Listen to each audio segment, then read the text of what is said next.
You are live, it says. That's interesting.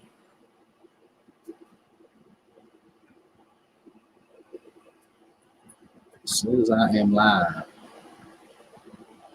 Now I've got to figure out how to get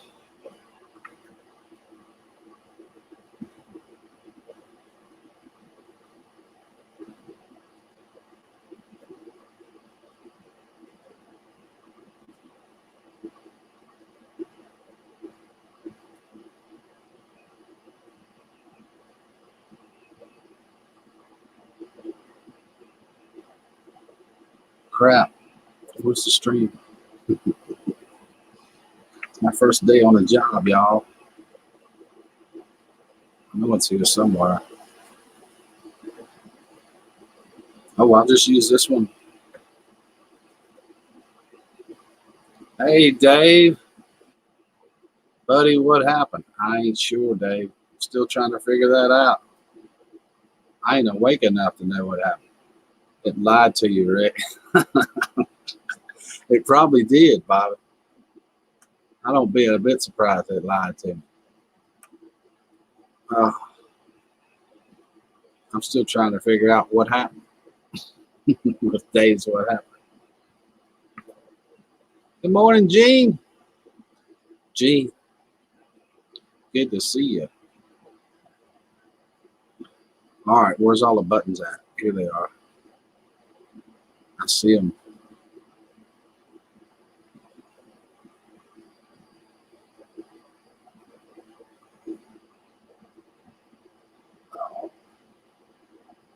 I think I got it now.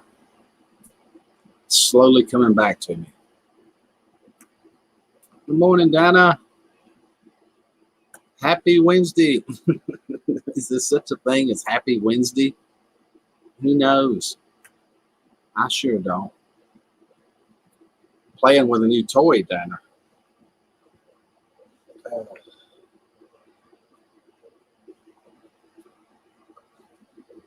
Yes, I am, Dan. Playing with a brand new one. Oh.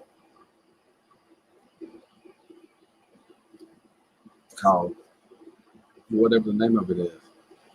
StreamYard, Dave. Yeah, Dave. It's a brand new one. Don't use Hangouts at all. It's really cool.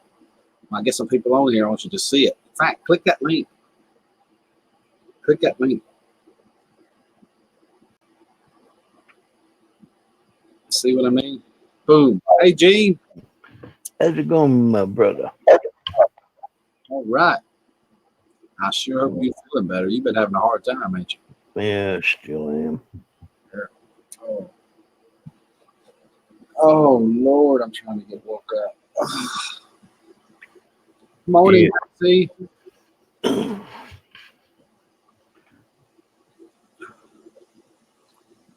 JC's wearing her shades. You see that? I gotta pop out chat so I can see it.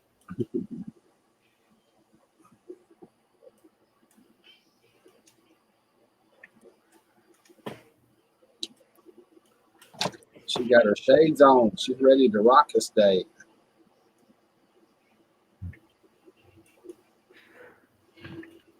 Yeah, I've been working on a car I bought for Sue. Really? What kind of car is it? Got her a all-wheel drive Ford Escort.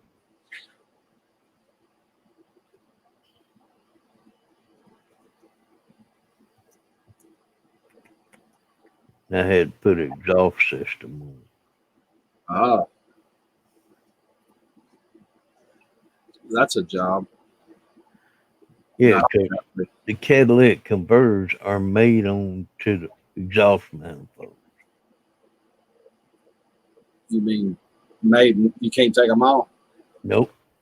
You have to take the whole thing, cut them off, and then re-weld them back on it? No, they come, you buy them like that. Oh, crap. That was on my Nissan Armada like that. It cost like $1,800 to replace it when I did that. What the Ford place wanted $900 for these things. Right. Amazon 187. Oh wow. Good morning, Michelle. Because I had a Cadillac converter went bad, and I was just going to replace the Cadillac converter, and they said nope. Got to do the whole thing. It all comes built together. You can't just replace it. Yep. Amazon's a place to get them kind of parts. Yeah, if I had it to do over, I'd do it different. But I was in a bind. I think I was somewhere off somewhere when that happened. Well, the Ford place wanted to charge close to $4,000 to do the job. No, JC. All you have to do is click on that link and follow the instructions. That's all you have to do.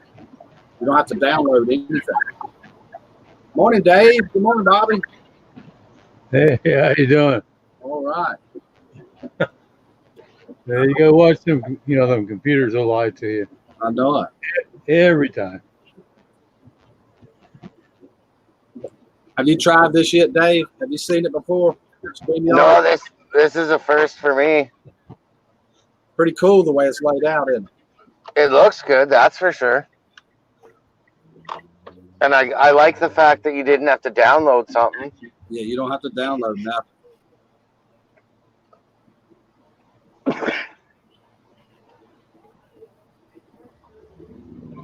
Oh.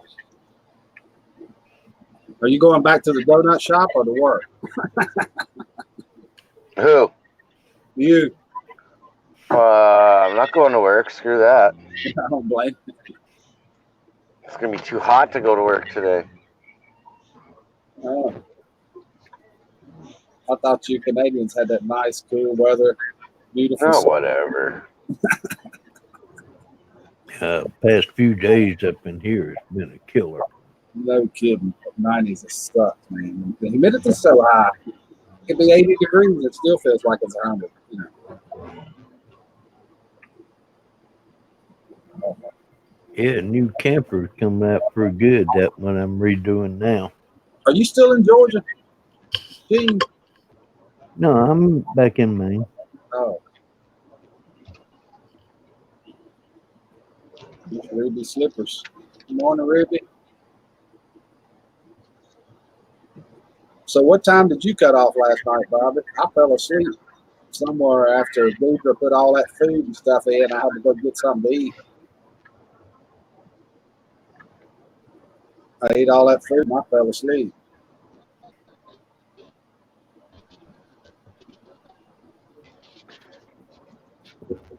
Morning, Linda. Oh, cool. We are riding in Canada now, y'all. Look.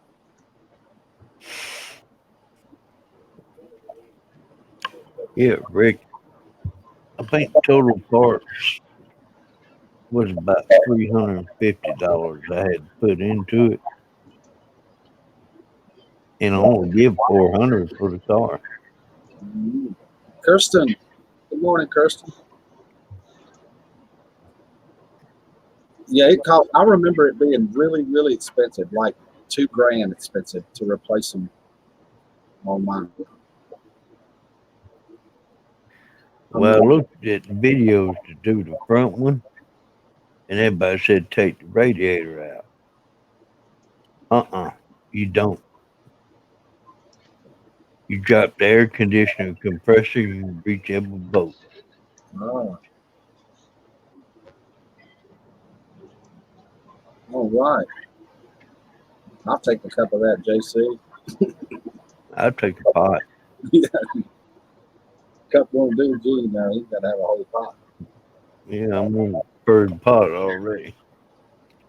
You're talking about pots of coffee? Yeah. Oh my God, third pot? I thought I drank a lot of coffee. That's even more than me. And not only that, he makes it about 4 times as strong. Well, that I don't have a problem with. I like my coffee so strong the spoon stands up in it, but Hey, I only use 7 scoops to a pot. Of course, my scoop holds 2 spoons.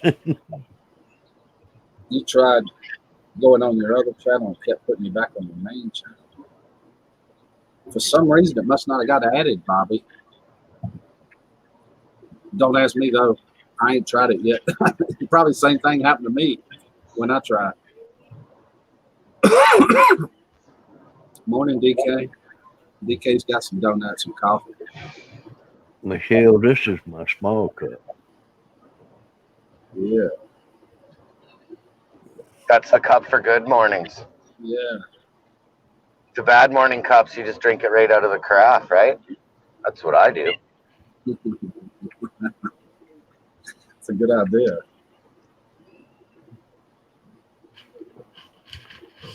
Yeah, I ordered me one of them 52-ounce cups, Rick.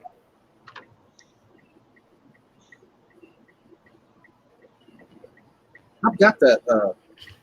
What do you call the kind that keeps it so cold or so hot? Yeti knockoff. Yeah, Arctic.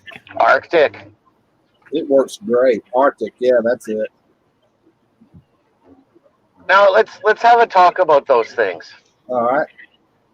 Because I've and this might just be the crazy Canadian in me, but I cannot justify buying a cooler that costs more than what I'm going to put in the damn thing. I know it.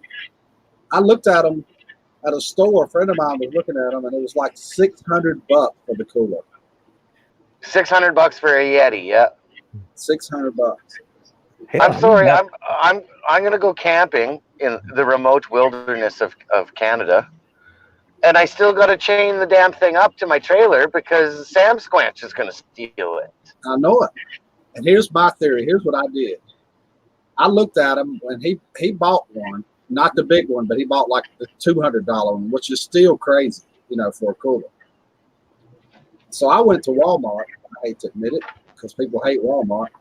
And I found one that lasts 5 days for like $30.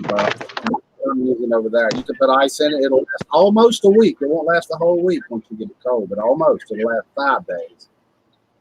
Yeah, but before I give $600 for a cooler, I'm going to buy me a 2-way fridge. But now that little cup like that, I love that. That's some crazy technology. That metal's so thin, it's unbelievable. How does it keep it all day long? Ice.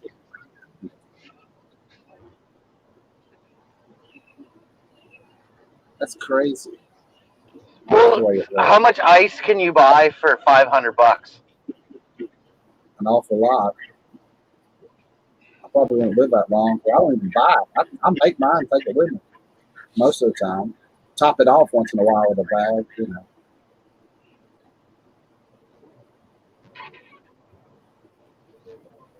I know, JC. I always pack the cooler, but I don't have a $600. I wish mine was pulled out over there where I could show y'all what my cooler is. I paid $30 for it. It ain't a Yeti. Igloo?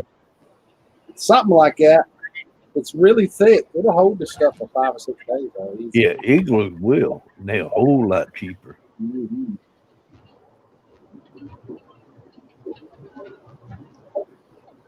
My dad had one that was so big, he would put 10-gallon milk jugs in the bottom, then put all his food in there. It had checkerboard embossed in the lid.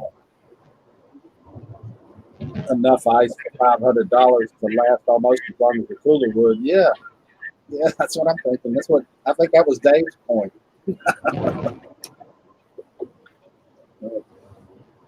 Yeah. Good morning, Mary. Mary, you need to go back and look at that stream for the other day. I got mine, your picture plastered. That's a thumbnail for that stream. I got you on the thumbnail.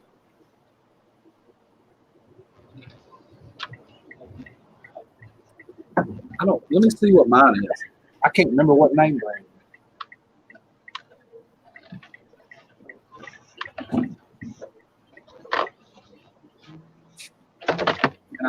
Let's see it. Let's turn it around backwards. Oh.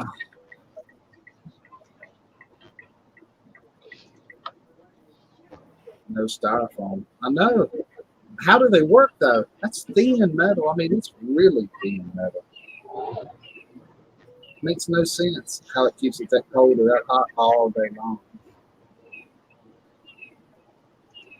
Did you ever figure out, Bobby, what the deal was? Why it wouldn't let you go on your other channel? Yeah, I was probably just too tired. It's just, I think I'm actually, I just need to set it up differently. I got to go in there and probably do a new name and stuff under another channel and then see how that works. Yeah, I'm gonna try it today. I'm gonna try linking mine to it and see what that'll work. Well, I think I know what I got, where I'm screwed up at. Just didn't want to mess with it. Now, I know you're talking about coolers. I remember, I don't know if you've seen them big. They're like metal Coleman coolers that you can lay down. It picks the lid up or you can stand it up. And you open it up, it's got a couple shelves in there and a big thing that'll hold a big block of ice. I used that thing down in Florida for about 5 or 6 years in that hot sun, and that would stay cold for about 5 or 6 days. And you just keep pushing the button where you got the block of ice and get the water out of it. And about 10 years ago, I seen some lady at the end of the street had a brand new one for sale at a yard sale or whatever. And I talked her down to $5 on it. And that thing will work good. I don't know about these Yetis and stuff, but I wouldn't pay that kind of money for them. Now, my friend's got one in the back of his truck, but somebody give it to him. And it'll last like 8 or 9 days, the ice will in it. Yeah. Sitting that's what I do when I use mine in the house here. I can freeze 2-gallon jugs of water, and I'll sit right in there just perfect. And it'll stay cold. Depends on how much you open up the door on it, but it keeps everything cold. JC had a cooler that could plug into UBS. Someone stole it off my porch. That was a mini refrigerator. You plug it in. Okay. Plug it in. Plug it in. That would be pretty cool, though. It wasn't me. I wasn't nowhere around. Dave fell out. I think Dave lost signal or got a call or something. Yeah, I'm sure he'll fall back in. Mm-hmm. There he is. See, I told you. Mm-hmm. Oh, there he goes again. There he's back again. He's buffering, but I think he'll get there when he gets the signal. Yeah, I've seen that happen several times when you first start up. And then after that, it pretty much locks in and everything works fine. If you want to try it, JC, right there's the link. It's up to you. Freaking name. Come on up, JC. Yeah. We'd love to talk to you, wouldn't we? Oh my goodness, there's the bee lady. Good morning, bee lady. Elizabeth, good to see you this morning. Bee lady. I think it's the first time I've ever seen her. Jammies, bad hair. Ain't joining. Okay. I'm just offering, JC. JC, the pajamas and bad hair don't matter to us. Look at mine. Okay. See? Bad hair mattered. I wouldn't be here.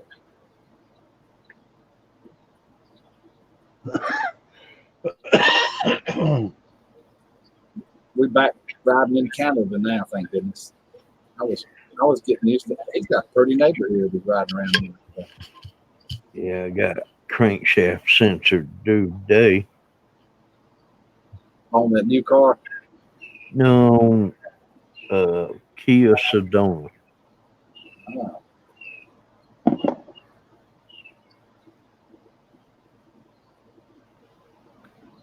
Be right back. Oop, there he fell out again. Dave's out in a rural area. Yeah, don't change the fuel pump on that Sedona. And all of a sudden it gets the engine light, the crankshaft position sensor.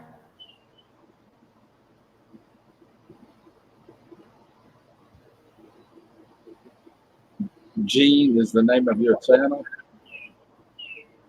Gene Chambers is the name of it.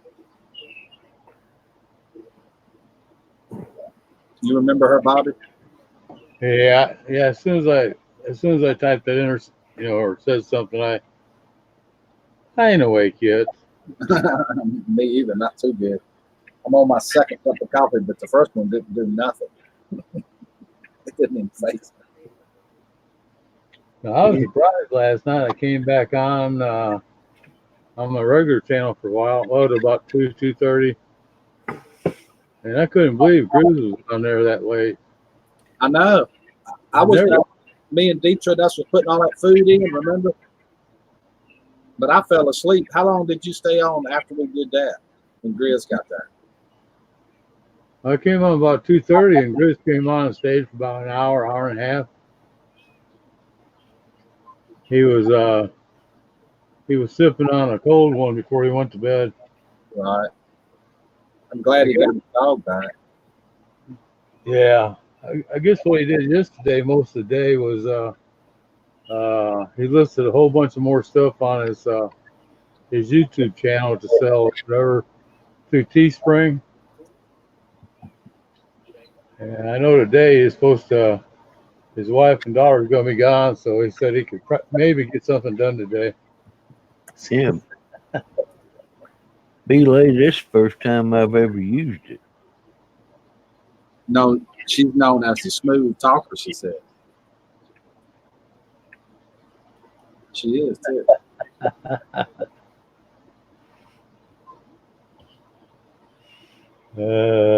She is so nice. She really is. 100. Now I'm feeling not so bad, Linda. I noticed mine today, my high is 88 or 89 one. So it's a cool spell. At 88. Morning, RG. Rick, I got about 100 more honey dippers out there. I've been steady giving them away in every trivia I do. And there's still a pile of them.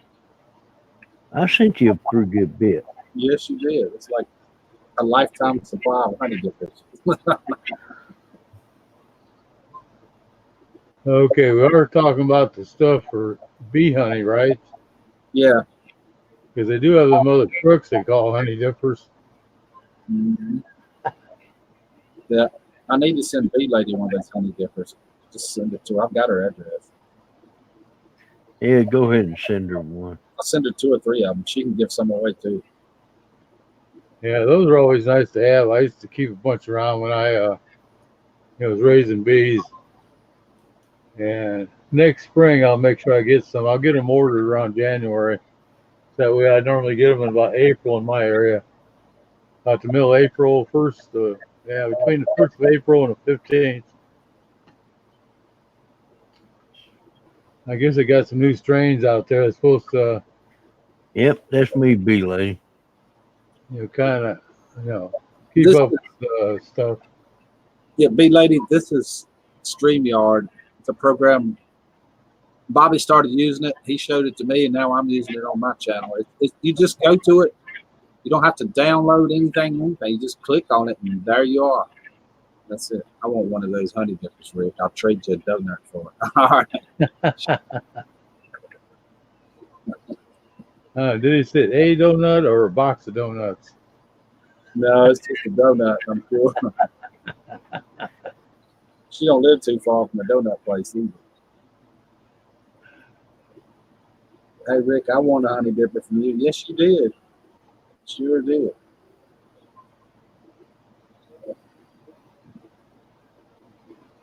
And Gene provided it. Gene was our sponsor. We made them. Morning cheeseburger. Mach 1's in the house. Mr. Hey, Martin.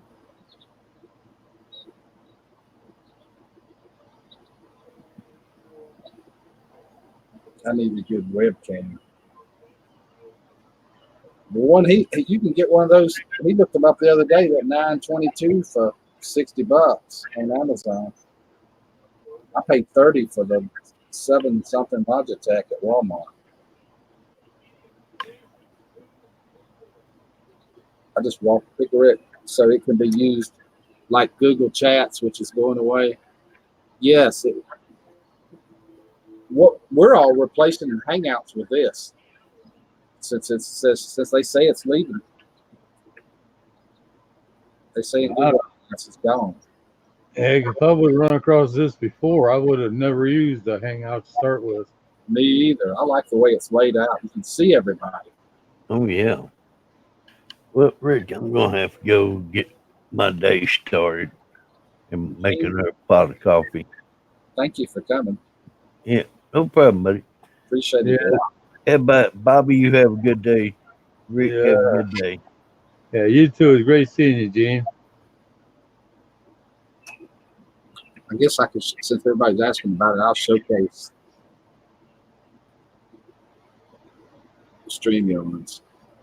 Yeah, I actually think now I did figure out last night if I go under another channel, it'll show me from start to finish where I can do a video. The very first step you have to do to get onto it, which is one thing I tried to do and screwed up on, so I'll try to do it again. So people can see how easy it is. Just go to StreamYard .com and just walk right through it. Mm-hmm. I didn't see you there for a second, Dave. Sorry. Oh. That's all right, buddy. Ain't that wild the way it puts you in a holding area? You know, you don't have to be careful with the link like you did on Hangouts. You can just stick the link in the chat and let it go. It doesn't matter because, that's pretty cool. That is. Well, and then you can let up who you want to let up. Right. You don't have to be so worried about it. Cheeseburger's got the Logitech 9000. I hate it. What's the problem with it, Cheeseburger? What is it that you hate about it? We'd love to know. Now, why it doesn't have bacon on it. Why is Wednesday spelled like that? Does anybody know? That's my question of the day.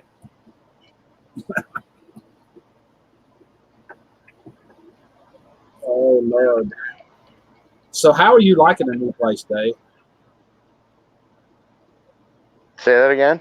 I said, how are you liking the new place? I know it looks beautiful. Your videos overlooking the lake and the speedboat things you had the other some day. are the lake.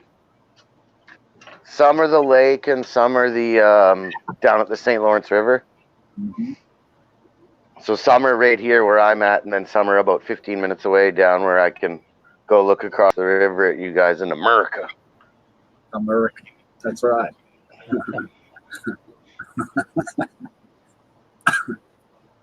No, I'm loving it out here. The only thing I miss the mountain a bit. Right.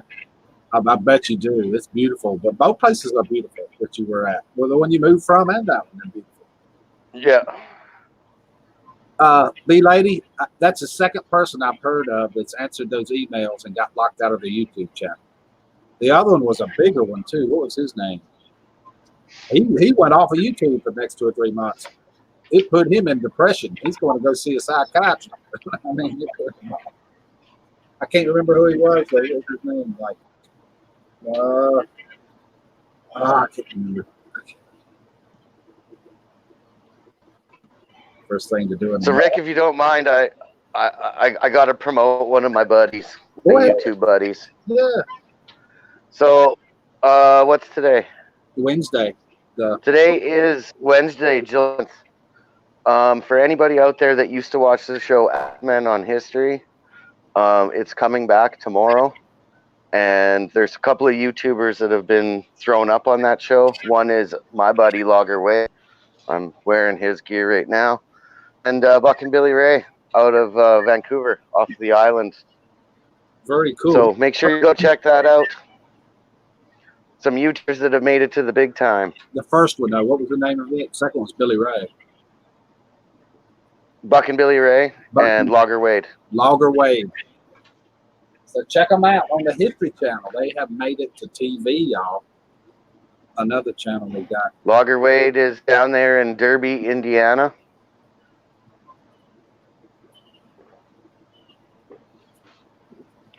He got it. I'll be glued to the TV.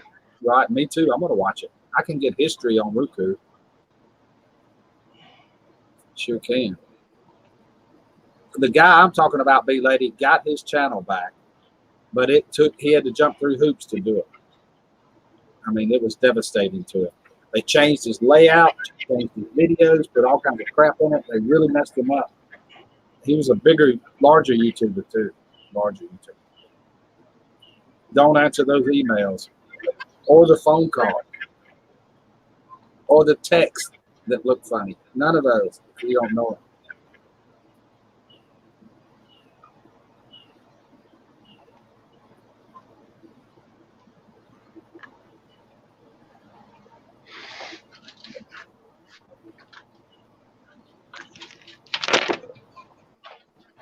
He said the History Channel.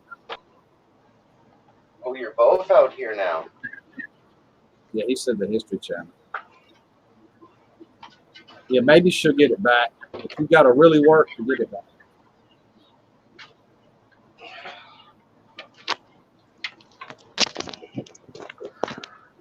The problem is YouTube looks at it like whoever's got the password is the owner, you know. So you got to prove it that you're really the owner. Not so easy sometimes.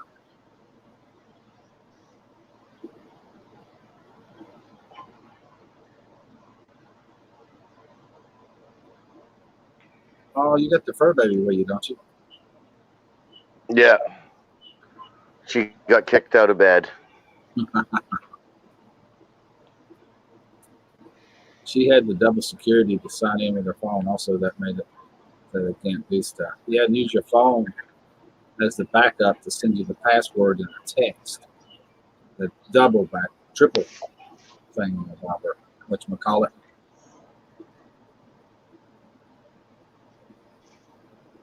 Welcome back, JC.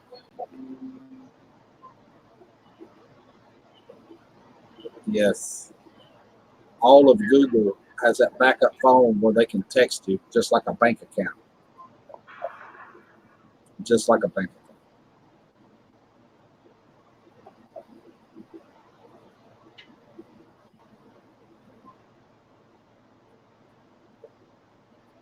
Puts a red hat on, trims beard at Bobby.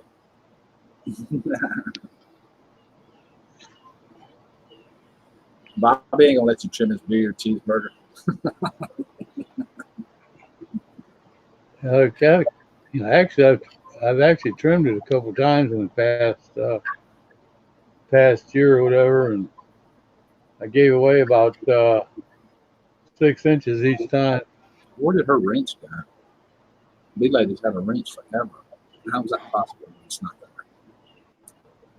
That's 2 or 3 people that they just vanish off of once in a while.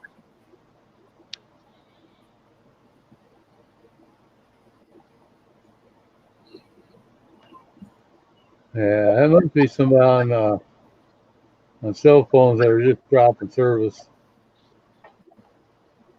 Probably.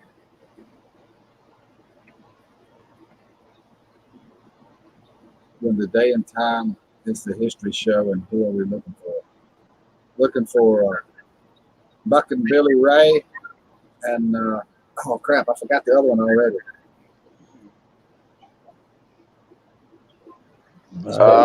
It's Axeman on his.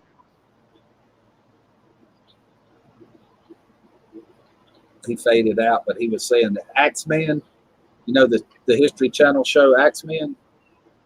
It's in an upcoming episode of that. Dave, stay with us, Dave. Don't go to the light. Don't go to the light. Stay. Yeah, the other name was something Logger. I forget the first name. Oh, there he is. Logger Wade. Logger Wade. Yeah. You know when the show is going to air? I think it's 7 o'clock tomorrow. 7 o'clock tomorrow night on the show Axeman on the History Channel. I need to check this out, Dave. I can fix this problem.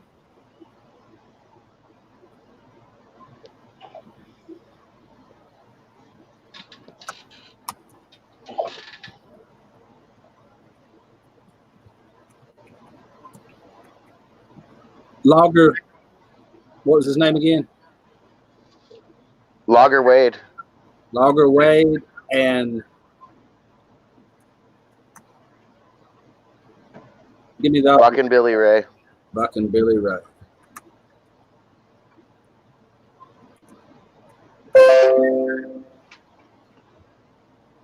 If you go back through my channels, I've made signs for both of them. And then I actually went out to the island and met Buck and Ray. How's that? Video of that on my channel too. It was pretty fun. On Axeman. Got it written down. Thanks. I'll check the TV schedule and record it. All right. See you, lady. Yeah, that's what I like about this. You can put anything you want across the bottom and leave it up there as long as you want.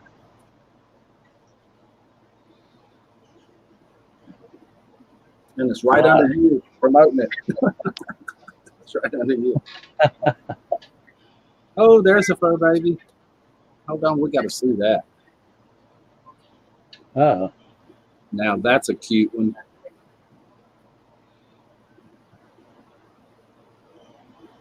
That's either Bella. awful little fur baby or a giant chair. No, she's a little baby. Uh, yeah, that's one of those lost optas, ain't it? your old lady picked She's that. a Shih Tzu. Oh, now I was always told that the Shih Tzu or whatever, that those were always pure whites. No. That's what I was told when I used to raise them. I raised them for a while, both the Apsalata and the other one, whatever. I made pretty good money off them suckers years ago. Well, I was always a big dog guy, and then I met this little thing and just fell in love. I know what you mean. I got one running right. Oh, they are real nice. They make real nice pups and stuff and dogs. Mrs. Dave picked that one out, didn't she? Yeah, I had no choice in the matter. I know you didn't.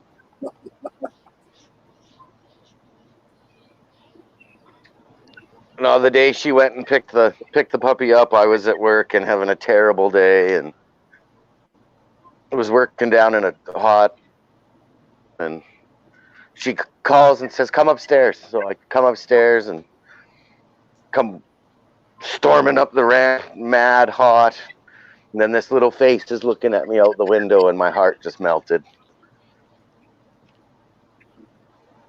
Couldn't be mad anymore after that. Oh, I don't blame you. I love large dogs myself, and that pup's adorable. Yes, I thought I had was large dogs up to Scooby, but now I've got a 50-pound Elvis, and I like him. I love him. He gets up in the bed, sleeps beside me, everything.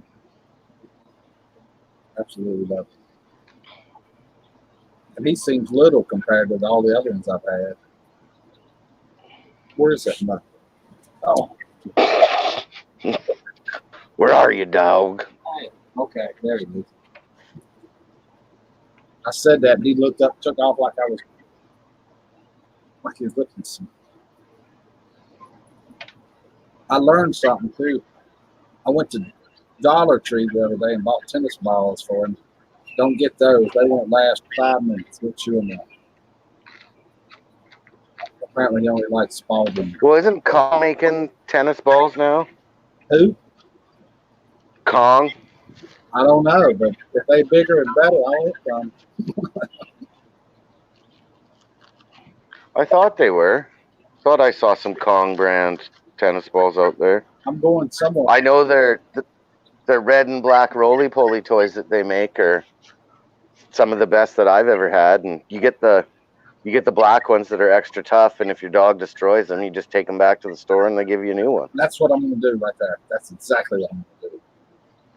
Because this is what I'm dealing with. And he wasn't chewing up stuff, but this is the frisbee I bought. And look what he did to it. He couldn't pick it up. If it lands like this, he can't pick it up. If it lands like this, he can pick it up and bring it back. Here's the softball. Now he's having a hard time with this one. He stole it from the neighbors. It's a kleptomaniac. But I love them. They don't bounce as well as a pin tennis balls. Oh, they need to bounce because he literally bounces them himself and catches them like a basketball. No joke. I got to film that one day. That's unbelievable. He goes, boom, boom, boom, boom, boom. He think he's trying out for the Harlem Globetrotters or something. Well, Rick, that's an that's an SPN ball, isn't it? Dudley. Slow pitch ball? Yeah. All right.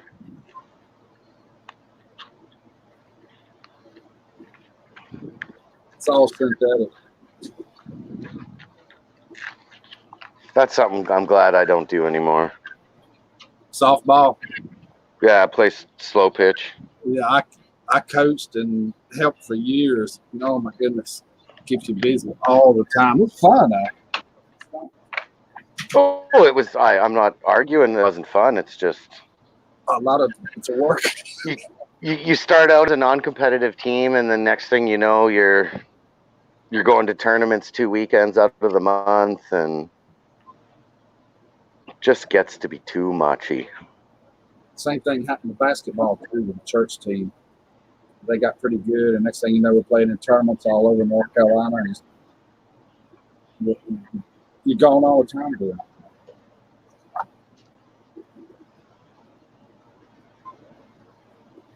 My daughter's dog loves tennis balls and tears them up. And I was warned early on, Rick, if you're going to buy tennis balls, get the good ones. And then I relapsed into El Cheapo the other day. It didn't work. Rick, my girl Weenie Pitt, does the same thing, bounces the ball and plays by herself. He'll literally, Michelle, bounce it along and throw it up in the air and catch it. Throw it up in the air a couple of feet. I'm like, how did he know? How did he learn to do that? I didn't teach him that. It's pretty cool watching him do that, isn't it?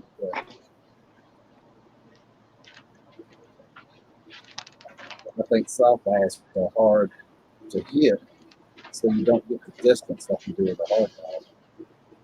That one's pretty hard. Listen, it don't do much bouncing.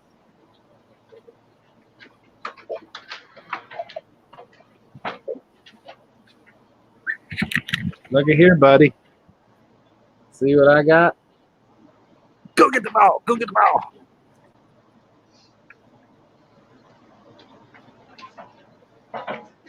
I ain't feeling it, Dad. If I bring it back, you're just going to throw it. Yeah, just looking at me.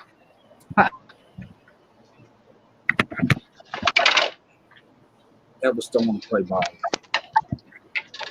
today. Yeah, I always get a kick out of watching Idaho Hillbill. He's got that long stick and picks up like a tennis ball, whips that baby way out there. Seems like it's going for like 100, 200 yards or whatever. Oh, one of those chuckets. Yeah. Those things are great. Well, I just couldn't believe you could actually throw one that far. Man, they whip out there pretty good. That's amazing, Linda, to watch them do that. how they learn to play with themselves like that.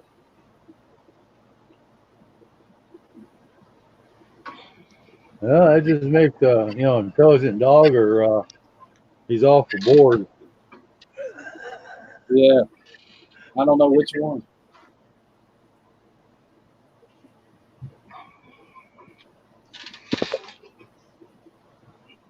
I can't figure it out.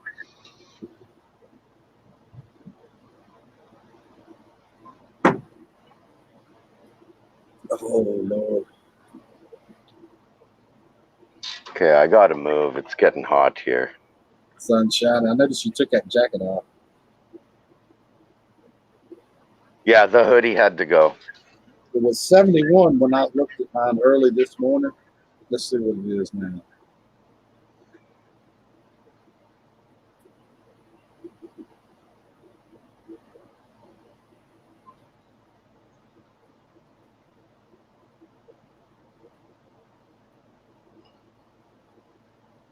Oh, it's 79 now.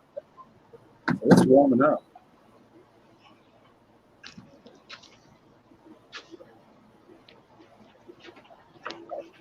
I have not found a ball this dog cannot tear up. he will eventually tear them all up, but the other ones last a lot longer. He got those in one day. Did you see my story above? How do you get folks to chat for streaming? Or do you send them a link? Yep. You can look at it right here. You don't have to come on, B Lady, but right there is the link. You can click on it and see how easy it is to do it. You just click on it and you'll see where StreamYard is. You'll be at their website too, if you want to. That way, if you ever want to use it, you can bookmark it and you'll have it. I'm missing something this morning.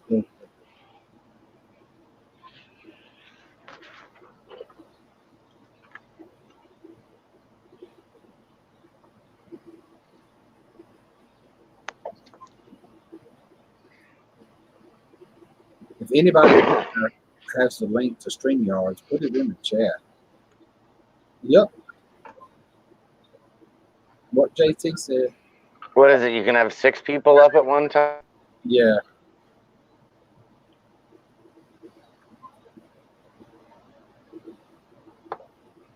Yeah, sure, Linda. Absolutely. You can. You come on here. Talk to us if you want to.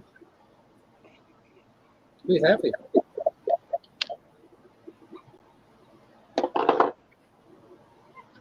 Yeah, from what I've noticed, I've watched the people that are using it. I think a lot of people go to it because they do like the way it does actually open up, where you can see everybody at the same time. It's so much clearer. Because everybody I've seen so far, they just load the panel up. Mm-hmm.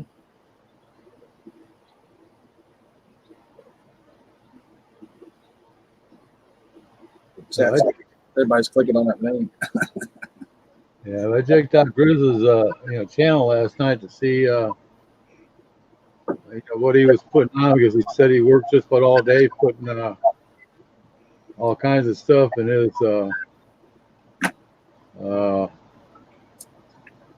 God, what do I always forget that name of that site he goes to? Oh, Teespring. He is really loading that up. A lot of cool stuff.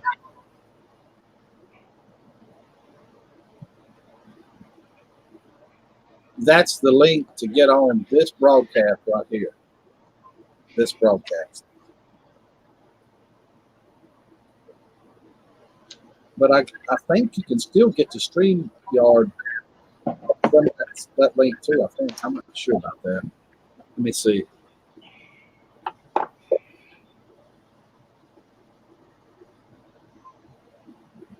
You're entering a broadcast studio. Yeah. If you click on that link, whoever's out there, B Lady or anybody, it takes you to the check your camera and mic thing on a. But if you go to the top left-hand corner, there's StreamYard beta version. You can click on that and it'll take you to their website, which is what we're Yeah, no, I just clicked the link and it brought me right in. I just had to put in a display name and away I went. It's really simple. I mean, it's simple to use.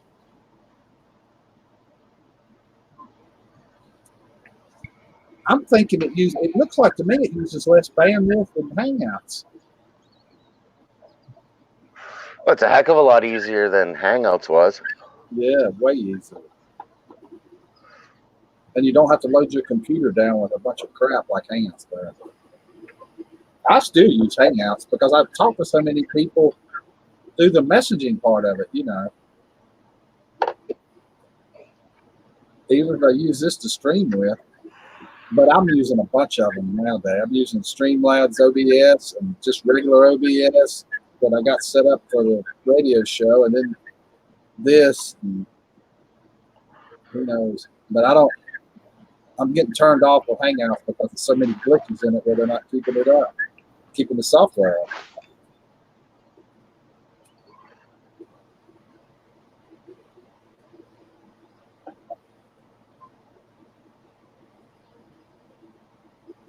I mean, that one day, remember when I'm just figuring out what all these buttons do. Yeah, it's pretty wild, isn't it? That one day,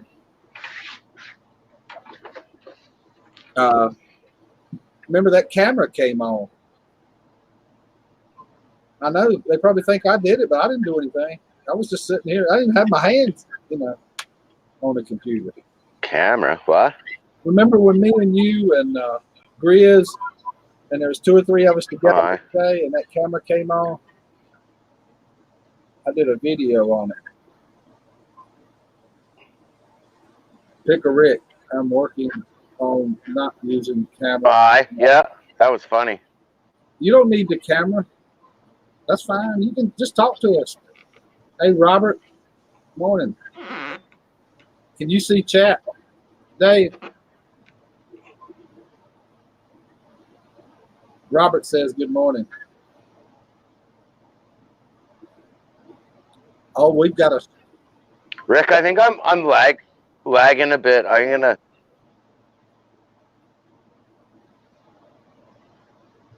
That is way different. Look at that. We've got a bot. It's using a bot now, Streamlabs is. Huh.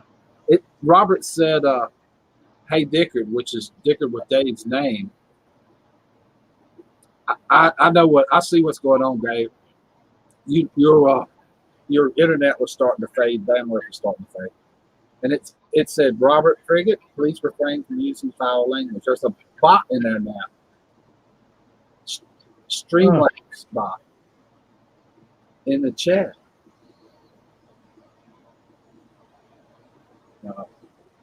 He wasn't really using foul language. He was just saying hello to Dickard with Dave. That's Dave's channel name. How do I turn the camera on? Well, you popped up a minute ago, JC, but it's gone now. I can't get you in here till you go back through it again. It should ask you to allow the camera. It says undo browser. I don't know. You're on an Android though, right? You're not on an iPhone.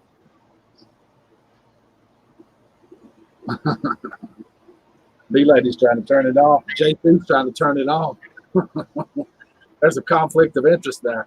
Well, if they get together, they can get it all figured out. Yeah. I'm not sure. Mine asked me, when I go on the phone on the iPhone, it asked me to allow, could you see me? I couldn't see you, but the box was at the bottom, but it's gone now. Before I can hit the allow you to come on here with us, it vanished, JC. Try it again. Click the link again. Go back through the same process. Try it again. And B-Lady, if you come on, all you have to do is, once you get here, is touch your screen and turn the camera off. You turn the camera right off, no problem. You don't have to have the camera on.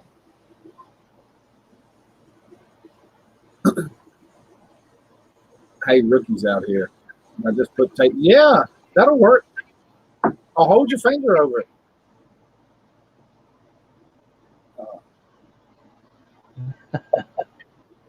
That's the first time I've seen that Streamlabs bot scrolling through the chat. That's pretty cool.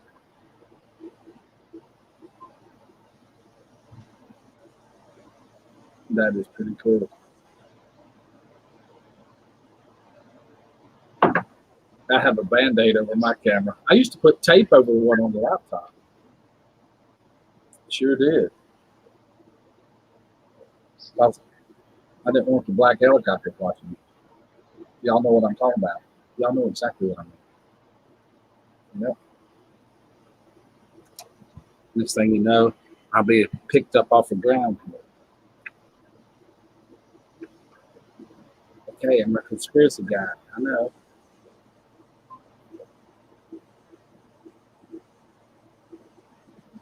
I used to, now I use solid tape. B-Lady ain't gonna let no light come through hers, Linda. Band-Aids got little holes in them, creepers in them Band-Aids. A little bit. Yeah, that too, Joe. Ooh, there's a B-Lady, and it says devices not connected.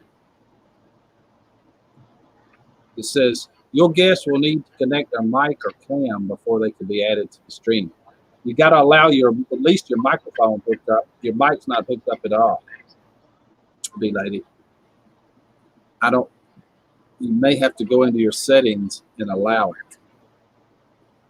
I think I heard that on another channel. Somebody was talking to you for the first time. They had to go in and allow StreamYard access to your mic or camera.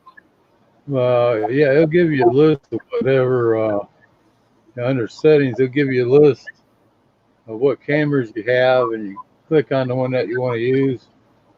And do the same thing with the audio. Yeah, I'm pretty sure that's what it said. I can see you there. It's waiting, but I can't let you in because it says you're not connected. Your guests will need to connect their mic or cam before you can add them to the stream. Dave had to do that too. Or grab a headset. He's on an Android too, I think. I'm going to do a video today on how to get on the iPhone because it is complicated as crap. Way more complicated than Android.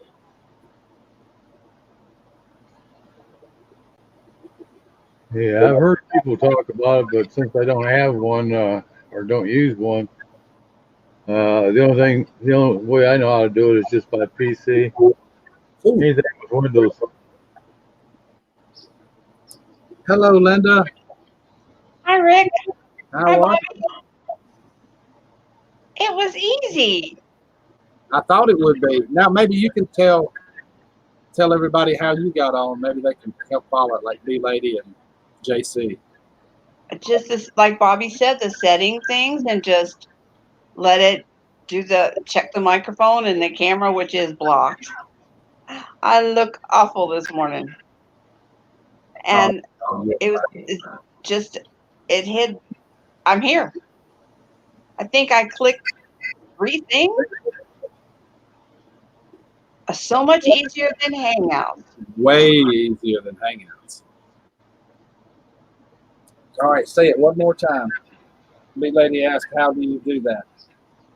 You click on the link that Rick put up in the chat, and then that takes you to Streamlabs. Then you click on the first page, and then it'll test your microphone and your camera, and then you type in your name, and then you click a thing. I think it said broadcast or something like that. This is the first time I've done it. Mm-hmm. B-Lady says, I'm on a MacBook Pro. I like this. I'm clicking it is pretty cool. It is. I have no idea on the MacBook Pro. No, me either. I don't know. I know how to do it on the iPhone. It's Apple, you know. I hate iPhone. I'll never go back. I love my iPhone. I have them both. Yeah, on the Apples and stuff like that, that's something that Artful Yours with Diana would know because everything she has is made by Apple, Yeah, she uses all Apple products. and she has no problem with anything.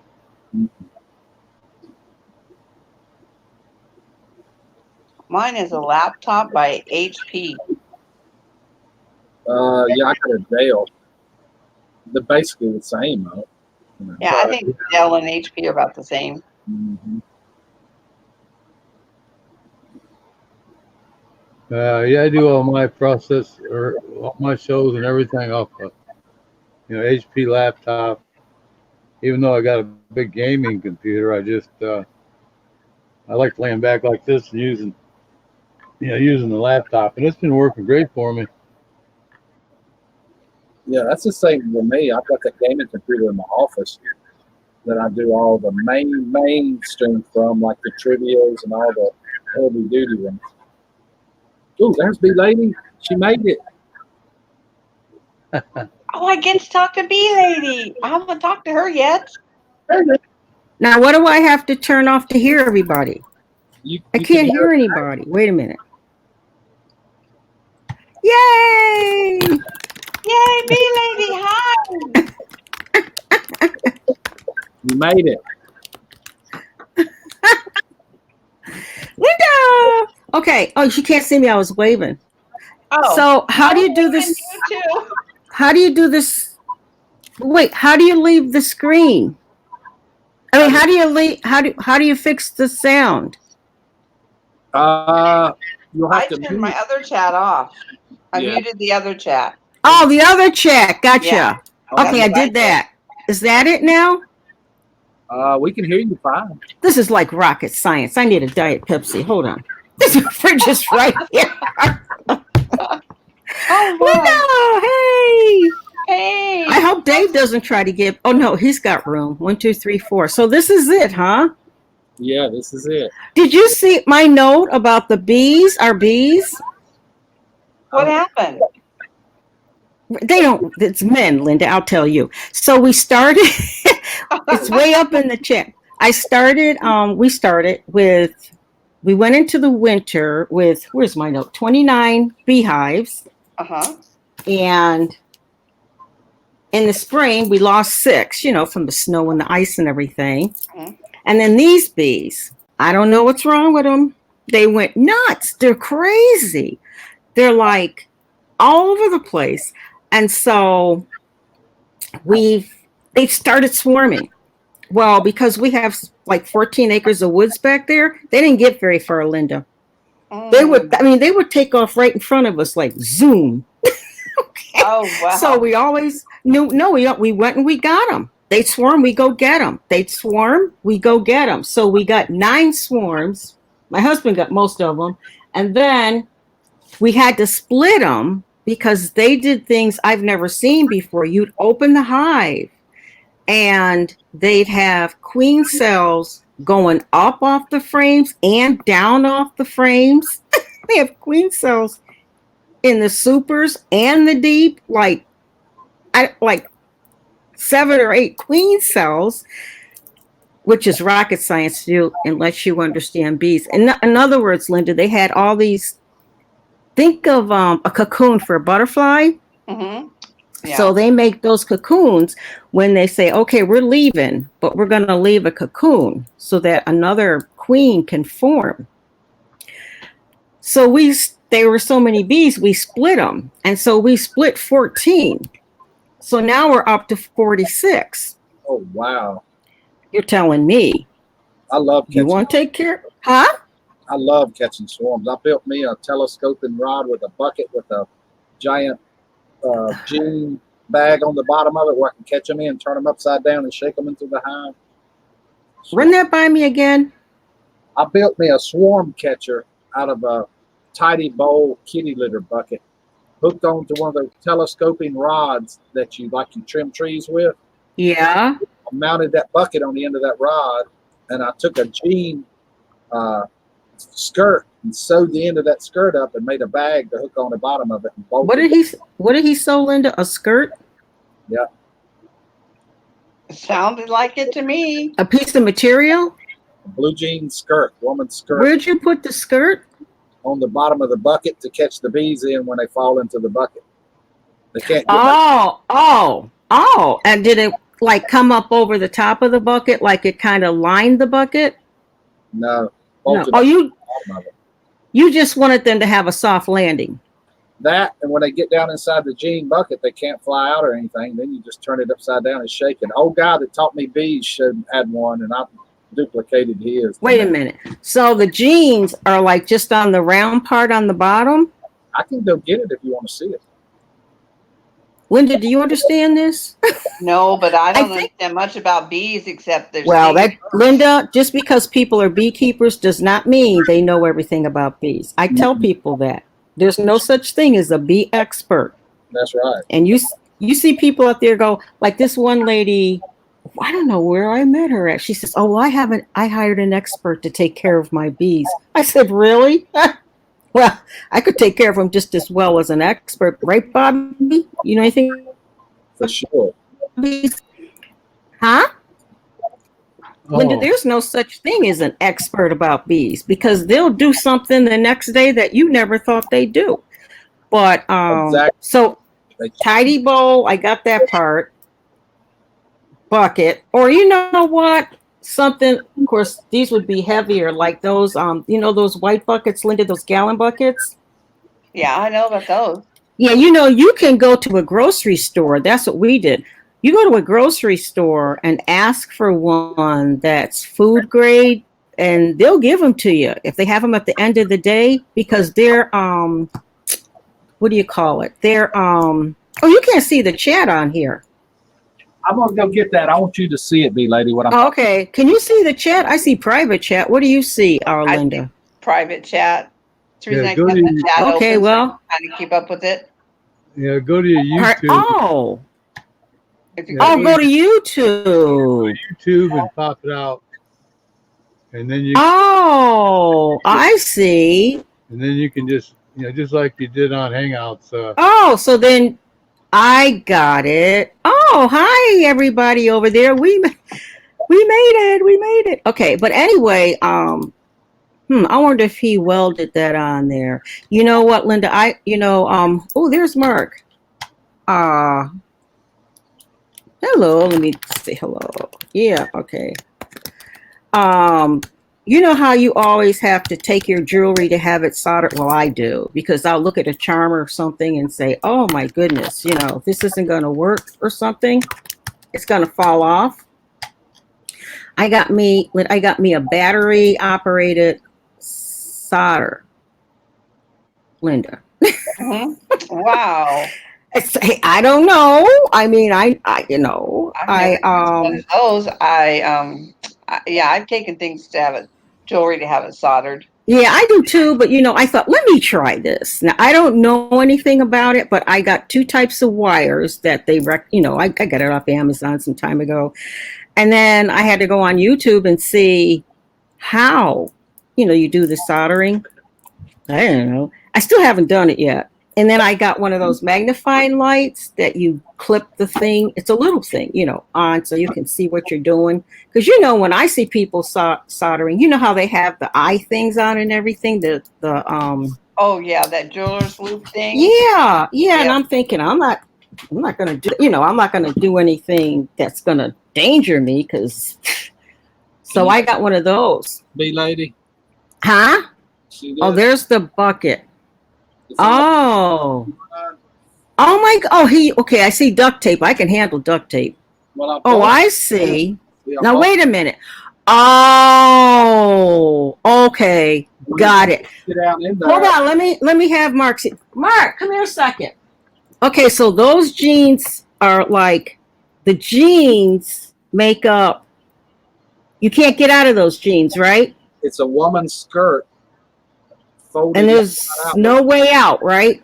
With the move, well, I mean, obviously it's with honeybees. No, I mean, like they can't fall off the bottom. No, they can't fall out the bottom. Then when I get them to the hive, I just turn it upside down. Okay, hold on a second. I want Mark to see this. Oh, yeah, hold on a second. Hold on a second. Don't move. Stay right there. I'll be right back. Hold on. And it's telescoping. Mark. Hold on. Mickey was holding on to it. I was.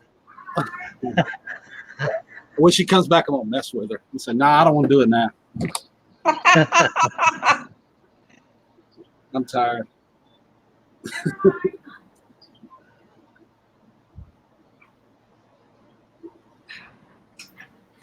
It works great for swarms out. Okay, he's in the bathroom. Forget it. Okay. Wait, hold on. Let me see this thing. You use jean material. Any reason for jean? It's stronger? Stronger, yeah. Got it. How you got, that's just a pole and you taped it on and you put that under the, It's the regular Fisca's telescoping one. See, I can release this and go like 8 or 10 feet way, way, way up. Then you put a ladder, get on the ladder, you can sure enough go up in the air. See, I bolted it. Okay, go up there with that and then just shake it in there. Just scoop right under them, shake the limb into it, just like you catch a regular swarm. Or you can. Oh, that was smart.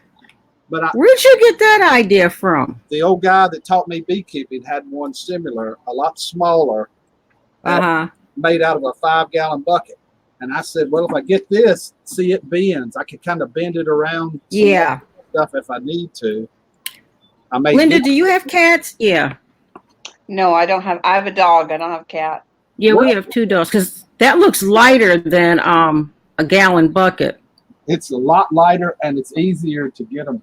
It really does a good job catching swarms. You know what? That makes sense because oh, Lord. Otherwise, you have to catch them in the box. You know, and what we've run into is that, let me get back over here, is what we've run into is, like if they're in a tree, half of them or a third of them go back up in the tree. Yeah. And, you know. Yeah, but they'll come down as long as the queen's up. No, they don't. I don't know what you know what? We're thinking, I don't know, because sometimes they have already built comb in the tree. And they haven't been there that long. Right. So we get the comb and put that in the box and they're still not happy. And you know what I figured out? Well, here's my thinking. If the top, because we use deeps and then we put supers on top, if the majority of them are taken off from the supers, maybe they don't know. I don't know. They're just not. Here's the way I do it. And the only reason I do it because that old guy taught me this. When I catch a swarm and put them in a box, I take a big handful of grass and stuff it up in the hole so they can't get out. Right. It takes them 24 to 36 hours to pull that grass out. And by then, they're better acclimated to the box and already started to build comb. Workers have, and they're more likely to stay. Oh, because we put in frames with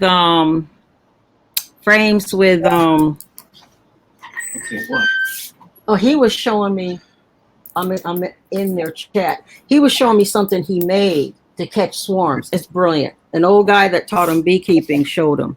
Made it. No problem if he's he's going to show him, Linda. We're on a roll. He's going to show you again. Here, I'll pull this up so you can hear.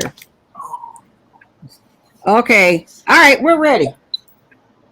He can hear you. It's just a tiny bucket.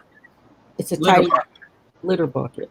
With a old jean skirt sewed up at the bottom to catch the bees in when they fall into the bucket. On a Fisca's, old Fisca tree trimming thing that's telescoping, where it'll open up to about 15 feet tall. Yeah. Then I bolted the jeans onto the bottom of it and taped it so it can't come off. And you just go up under the bees. When you get them, you just turn that thing upside down and shake them right into the top of the box. And it sits flat on the box so they all fall right into the box. It works great. Look at that. It's just a tiny bit. Brilliant. Dozens and dozens and dozens of swarms with this. I've used it. You wouldn't believe it. I can believe it. Thank you so much. Lots. Yeah, Yeah. That is brilliant. Thank you. Wasn't my idea. I used his. His was smaller, shorter, shorter telescoping pole, and I found that one somewhere at a dump where the end was broke off of it. And grabbed that pole. Yeah. And then you still like you got to shake to get them in there, but you get them in there easier. Yeah, get them in there because you set it right upside down on top of it. Just shake the bag and they'll come right out on it. Or a painter's pole would work. Yeah. Yeah. Oh, yeah. That is brilliant. That sounds a lot better than when my mom was a kid because she was the tallest one. And what they do, they put a bushel basket on top of her head. And she take them off into the, the bushel basket. Oh. I put them in cardboard and sealed them up and put holes in it so they could breathe, but they get hot, you know. Yeah. Mm-hmm. They get hot quick and that kind of stuff like that. But he said when he puts them in a hive, because I was telling him how they won't come out of the tree. When we have the queen, because they have comb already built up there. This way you get them all, but then he puts grass in the entrance. That old guy You shut them up in there, right? Mm-hmm. And pin them up for like 24 to 36 hours. So they're already started to build new comb and stuff. And hopefully the queen's already started laying, you know. You have frames in there, I'm assuming. Yeah. Yeah. Yeah, you got to have frames. Or they build cross comb. You know. You know how the bee space, you know. Yeah. That's smart. Well, that same guy taught me all of that. He worked one time for years.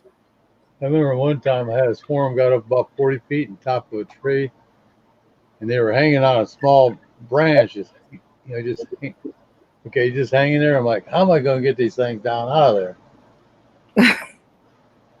And this old guy came by and he said, get your shotgun with a good full choke barrel, shoot the branch off.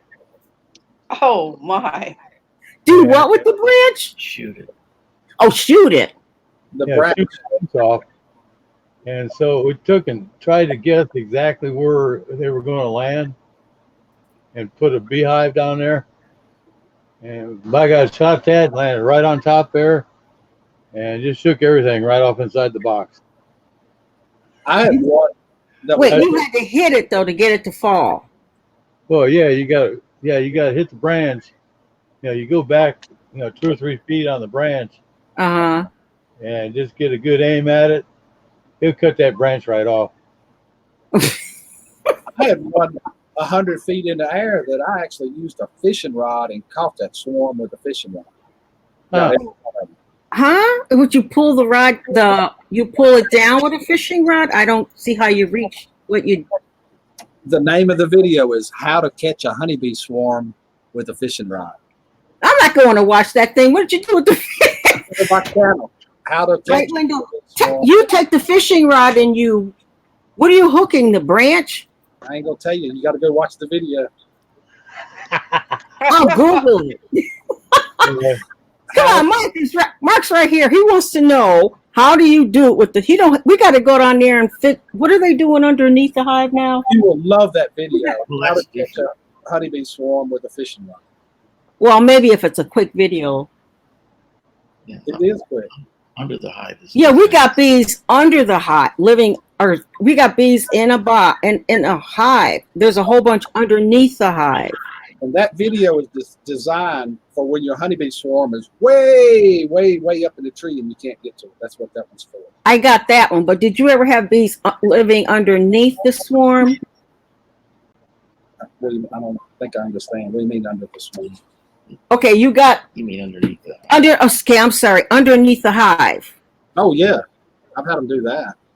Just move them? If there's a queen with them, you can just move them. They'll go with the queen. They'll stay with her. So you mean they swarmed under the hive?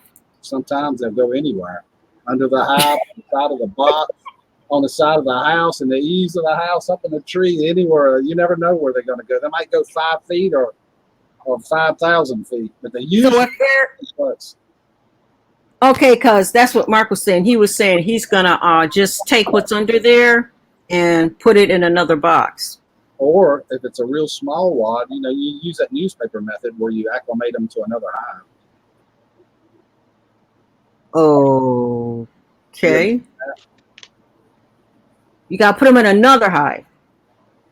If it's a real small swarm, a real small ball of bees, and it's not Yeah. enough to really create a whole new hive with, you know, how Right. to lay newspaper down on top, put a few little holes in it, then put another box on top, put those in it, and once they get used to each other's smell and everything, and the pheromones of each other, then you can just remove the newspaper, and they'll be happy together. They won't fight.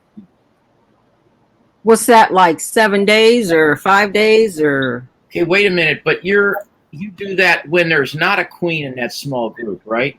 Right, Yeah, okay. right. Well, how are we gonna know if there's a queen in that small group? I'm gonna look and see if there's eggs in the comb. Yeah, Oh, that's a dead giveaway. If it's eggs, there's a queen. You don't even have to look for the queen once you see the eggs. okay. Then you got to start another hive, though. Oh, yeah. Oh, Yeah, brother. because it's another queen. I've got one more space left. We run out. That's the problem I ran into the other year. I was running out of hives to put them all in. I was catching so many swarms. You know. You think? Yeah, that's where we are. I'm telling you right now. If we were closer, you'd have some hives. I'm telling you, that's where I'm going with this. This is getting out of hand. This is the first summer that, right? Isn't this the first summer we haven't given them any sugar water? We gave them bee patties because I said maybe there's not enough pollen because it rains a lot. Linda, you still here? Yep, We're going to change the topic in a few minutes, okay? that's all right. I'm learning about We're going to bees. have to go to sugar soon. We've got too many empty frames because we've created so many new hives. I've got Yeah, too we're many going to have empty to go to frames. sugar water soon, but we've put, because when it's raining a lot, you know how it washes the pollen off everything around here? Yeah, and it's already July. The honey What's flow that mean? narrowing down. Yeah, it's in a downward slope now, I'm sure. Oh, yeah? Yeah, the queens slow down after June 21st. Oh, heck. Then we got to do the sugar water. Oh, yeah. Well, yeah, it doesn't mean they stop, but they do start slowing down. Gotcha. Yeah, because they go up to June 21st. Yeah, and Okay, this got is it. essentially Well, if you don't give them sugar water, just feed them back some honey. Not yet. Not till the winter. Up here. Not till the winter. Because They we're got north. 7 hives. How many did you say? 47? 6, 45. 5. Yeah. That's all. We started the spring with what? 22. 22. And the ones that we've split and stuff, they're going gangbusters. So that's a lot of hives to inspect and, Oh, yeah. Oh, heck yeah. Yeah, it's gotten way out ahead of us. I'm so far behind in checking. It's not good. My approach is just put boxes on top. Let them go for it. I don't care. Huh?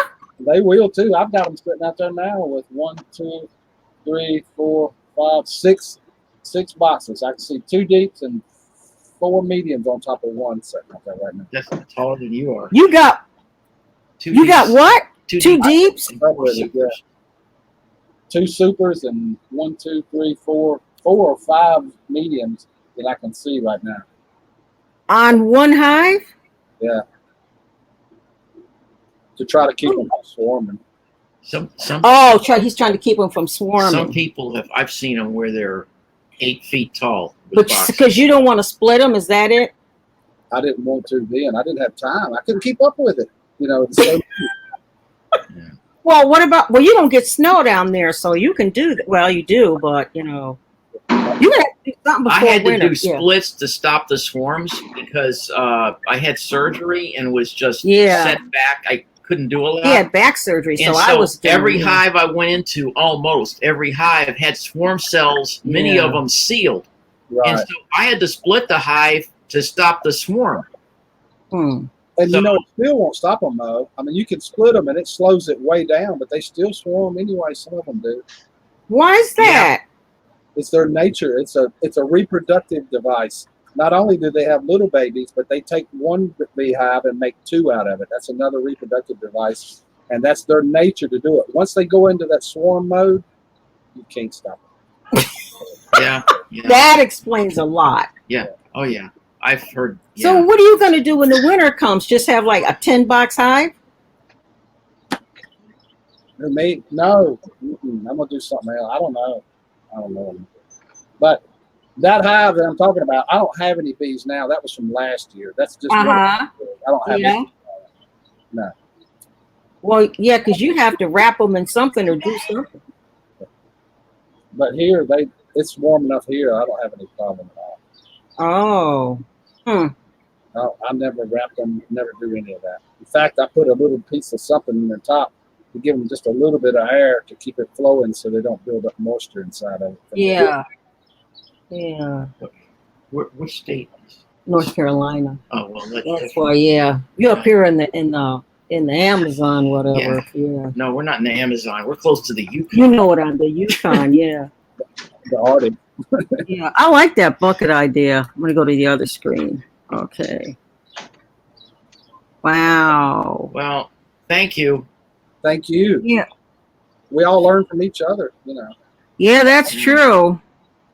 I'm gonna watch the fishing video. Whoopee. You'll love it. I'm telling you, you'll love it. You will. Linda, anything for a view, right? Yeah. You will absolutely. Okay. Okay. Hold on. I'm gonna talk back. Linda, what do you want to talk about now? Hello, I'm here. Yeah. Yeah. What are we gonna talk about now? I'm beat out. I was just looking to see how what all the dust was about. They're paving the street out here, so they're digging up where the snow really did a number on the roads. What state are you? Wait, what state are you in? Missouri. Oh yeah. Okay, you'll get snow up there. Oh yeah. You got a lot of potholes. Yes. Casey, it's okay, baby. Yeah. We get potholes. I mean, it's in the snow. The thing about it is the road salt eats the cars. You know, it's terrible. You know, you can't keep. I mean, your car's going to be rusted in it seems like a few weeks. You know, I know. because of the road salt. Yep. I don't know. Do you have like 4-wheel drive? I have it goes in the snow without chains. It's like it's all season something. All you have, what is it called? All what are those tires? All-terrain tires. Those are it. That's it. Well, you must have a truck. Nope. I have an Avalon by Toyota. Oh, I don't know. I can't put a car with the name, but what I have a PT Cruiser, and when I was driving a lot, like subbing a lot, I used to get 4 studded snow tires. 4. Mm-hmm. And those things are great, except they're illegal in Canada. And if you live close to Canada like we do, you know, you can't go over there. And even here, you have to get them off your tires. I think they have to be off by May 1st. From May to October something, you can't have them on, but they're great. The chains, I don't understand. You know, people actually drive around with chains on their tires, or I don't understand how that works. I don't know. I just knew I'm not used to the snow, so it's like I prepared, and I stayed home every day that it was snowy or icy. I stayed home. I went and I got my groceries. I made sure there was gas in the car. Everything was done before it snowed, and I sit here and watched the snow. Yeah, I hear you. My biggest thing was getting to the mailbox. Yeah, that's the thing here too. Yeah. Do you have a wood stove? No, Oh. all electric. Wow. That's got to be nice. Yeah. Well, it is. That's got to be not. We have because of where we live, like the homes out here are separated by several hundred feet, more than that. So out here, you get what they call the refrigerator effect in the winter, where the wind whips around around your home, like through all the fields and everything, and drops the temperature. They call it the refrigerator effect. Like if you live in the city, like a real tight city, because urban, even when we lived in an urban area, the homes were close together on I think it was like 50-foot lots. Yeah, I think it was 50, something like that. So, the wind's not going to whip through, when it goes row, row, row, row. So you have like all those barriers for the wind. We're out here, oh my God, I will sit here where I'm sitting down and watch the shingles on the garage blow up. Go up. There goes some, stuff like that. I mean, the wind is terrible. There's nothing blocking it. So especially with our bees, we have to put up wind guards and, not wind guards, wind braces and wind blocks. Whatever. Yeah. Mm-hmm. Yeah. And this year we started using pallets and then putting a strong material, stapling a strong material on those because they seem to do better in the wind. But Linda, that's why we have the wood stove, because everybody out here has a wood stove, or fireplace. Which, hey, there's Grizz. We have a tire with a snowflake emblem on it, and if it's changed, require as long as you have them. Tire with a. What is he talking about? What's he talking about, Linda? Maybe that's for somebody with a handicap sticker. I got a handicap hanger because of my knees. I have no idea. It's Grizz. Are you in the chat? You see what Grizz is talking about? Yeah, I saw it. I don't know much about snow tires, or I don't know much about snow. Because I lived in California the majority of my life. It don't snow there where I live. This is my first winter in Missouri. Oh, last year? This past winter was my first winter here. I was surprised. He said I can see. They don't use salt and stuff on the road there where he's at. That if it gets bad, they use chains on their tires. Well, what's that gonna do? Salt. That's not gonna change the Okay, Michelle, you take care. Have a good day, honey. What's that gonna do? Remember that commercial? Let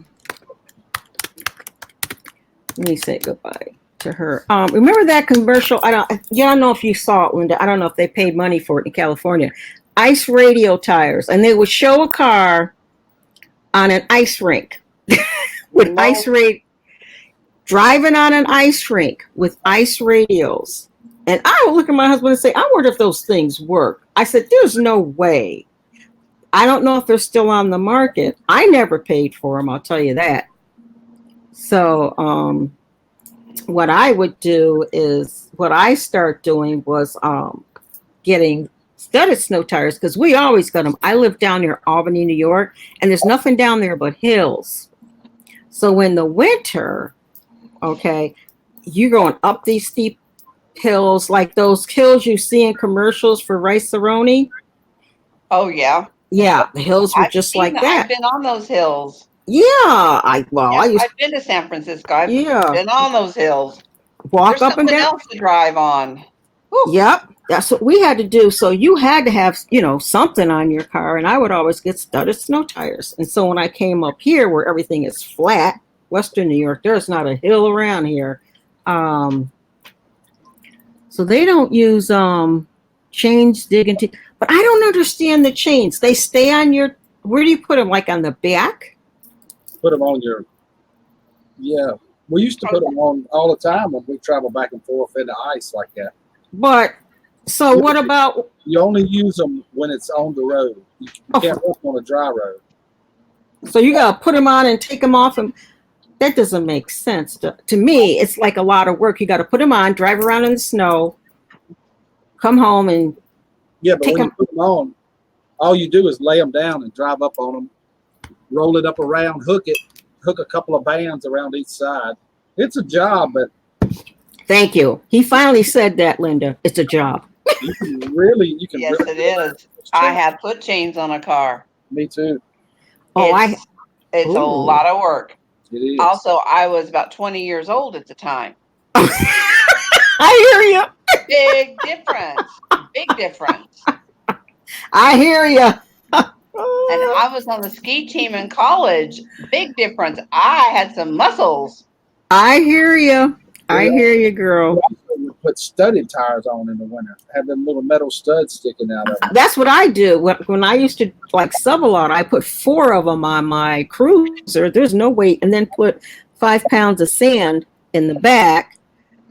And then Mark's saying, put them on your drive wheel. Yeah. And then in case I had to take some out to get started. But you know what's better than that? Clorox. When I was working, they told me, they're okay, Grizz. Chains, I guess so. Grizz, you're crazy. The truckers that used to bring in like supplies, because I worked in the office in a coal fire generating station for 11 years. That was my last 11 years of working, because I used to go all around throughout the company. Best experience in my life. I learned so much in that place. Unbelievable. But anyway, they said, always have some Clorox in your car. And if you get stuck, you pour it over your tires and wait, like maybe 3 minutes or so. And you'll get right out. And it works. Huh. I used to use them too when I lived in Virginia, but here in North Carolina, the time you wake up and the sun comes up, there's nothing left out there. It's all gone. Yeah, see, that's the thing. So if you're driving to get somewhere, you know how you wake up, like this is for grits, you wake up and there's a snow and everybody's out there spinning. Well, then during the day, if they have the roads cleared, how do you know if they have the roads cleared? You're going down one road and it's not clear. And then you get like more on a used, like one that's used a lot. Because like here, they do the side street last. Same here. They do all the farming roads. They don't get done.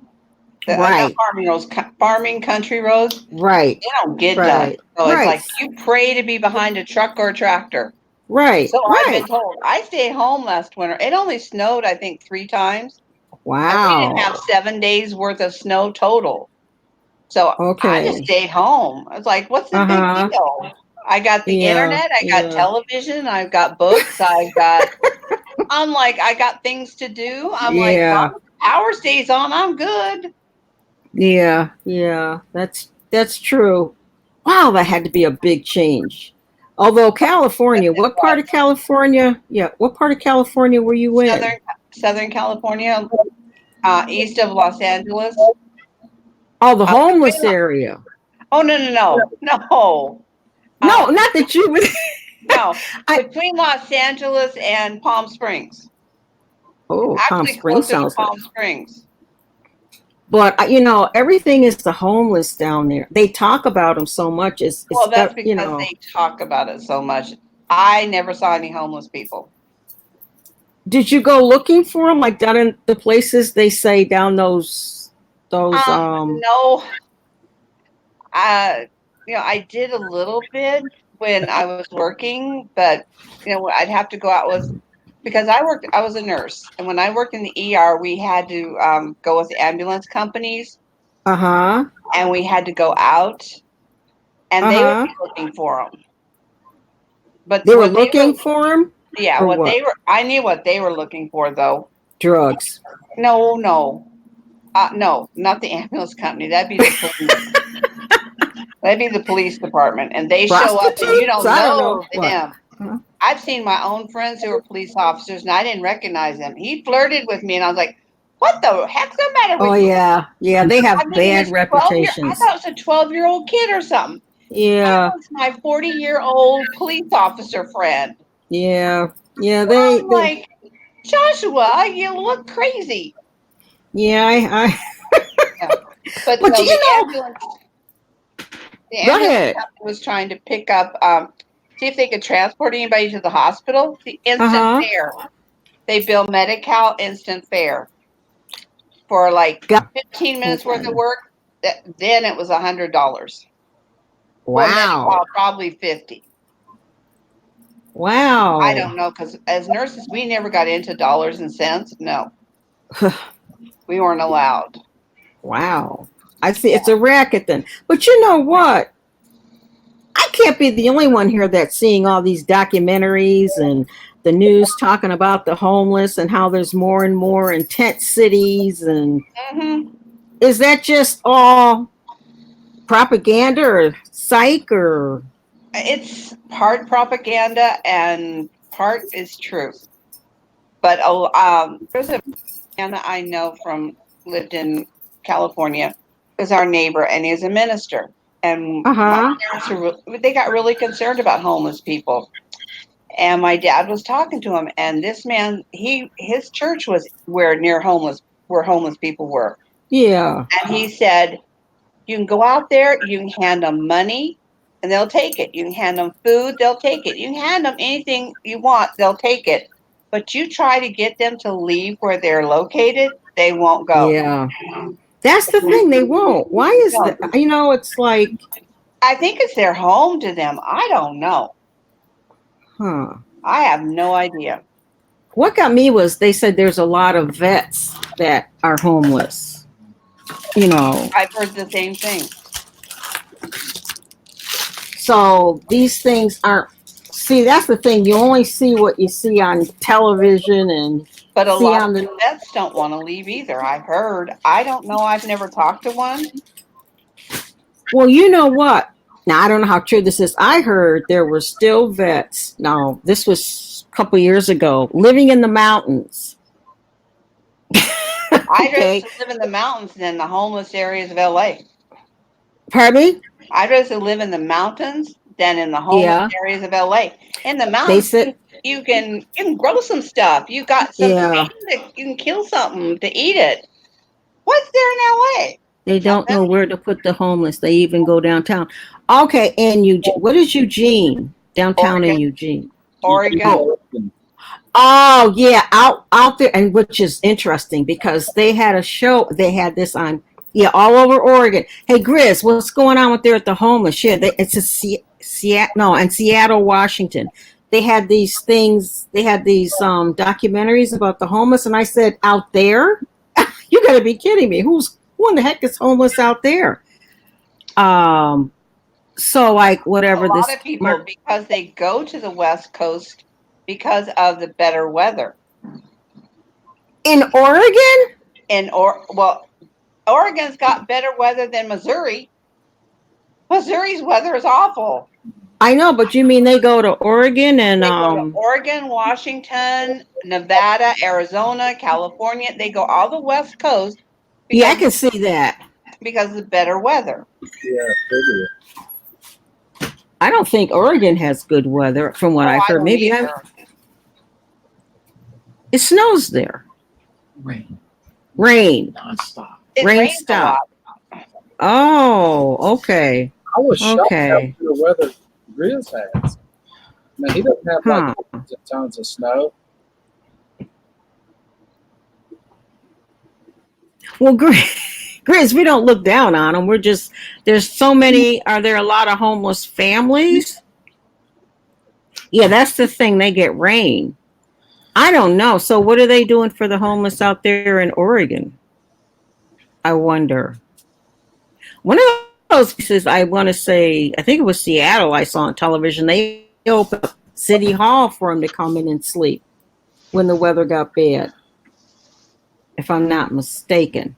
I think a lot of stuff. That's a huge city. Lord have mercy. Really? Mm-hmm. Has great weather? I don't know. Pretty cold. Seattle too in the winter. Yeah, I don't know. I don't know. I figure, I don't know. Yeah. To me, I don't know. You just hear so much about it. If they're, I know we have homeless here in New York, but God love them when winter comes. They got they got something to deal with. I'll tell you that. You can go on YouTube right now and watch people living out of their cars and stuff. Show you how to do it, how to, to do it. Homeless living in their cars, all kinds of stuff. It's pretty interesting videos. I've watched quite a few of them. Really? Well, it's cheaper. Now, it's not a Yeah, parking lot. Mark, you're right. It's circumstances, Yeah. In bridges, yeah, they live underneath. That's true. And you know what? They said that, I don't know, I haven't seen it up here, but there was a documentary, I was on the news about North Carolina, that the homeless were, hi, Sherry Kay. The homeless were taking over the parking lots in Walmart, and there was nothing they could do about it. Mm-hmm. And that was in North Carolina. Our parking lots at our Walmarts are full of RVs. They're starting to cut back on it. Yeah. Well, yeah. There's some people that are living in their RVs. Right. They get it. Which they want to. Yeah. Oh, what's that? Oh, what is that? What's he eating? What do you have? Put that back up there. What is it, Bobby? Bobby, what is that? Yeah, Bobby. Put that back. What is that? He can hear me. Put that back up to the camera. Berries and cheese. Danish. What is it? Berries and cheese. Is it berries? Yeah, like blueberries. Well, it looks like a turnover or something. What is it? Why is he laughing? Hello? It's Earth Danish. Huh? It says Danish on it. It says Danish pastry. Wow. Gonna eat that in front of us.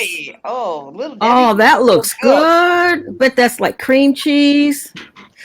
Yeah. Wow. Oh, he's saying a lot of the homeless there are teenagers. Okay. Well, they're too young they need to just go home. Of course, maybe they can't though. The homeless there. That looks good, Bobby. Oh, it is. I see a lot here in North Carolina where the kids have gotten on drugs and there's epidemic stuff, and you'll see a camper sitting outside the house where they wouldn't throw them out in the street. They threw them out into a camper. They're not allowed back in the house anymore because they stole everything and tried to steal everything in the house. Well, okay, so in the camper they're using maybe the water and the electricity. They got somewhere to live. They didn't put them out in the street. Oh, brother. That's very interesting. But a lot of people say they'll get a piece of land somewhere, to have a place, and then they'll get an RV or a camper, an RV, and they just live in the RV. Yeah. And then some of them will take the RV, get a piece of land, and I've seen a lot of these on YouTube. They refurbish the RV, like refurbish it and make it like a home. Like, they have kids and things and they're living. I'm like, gee, very creative. That's better than these tiny homes. You see these tiny homes, Linda? Shoot. Oh, yes. They want some of these tiny homes. They want $80,000. What? I just said, that's cheap. Go on tinyhome.com or go online and look up tiny homes and how much they want for some of these things. Oh my word. Mark, they can't work, Mark, because they're on drugs. Yeah, I know several people that's redoing campers right now. Huh? I said, I know several people that's refurbishing campers right now. Really? Living in them? Going to. Yeah, going to live in them. You know what people are starting to do? Get those and answering Mark in the chat because they can't work because they're on drugs.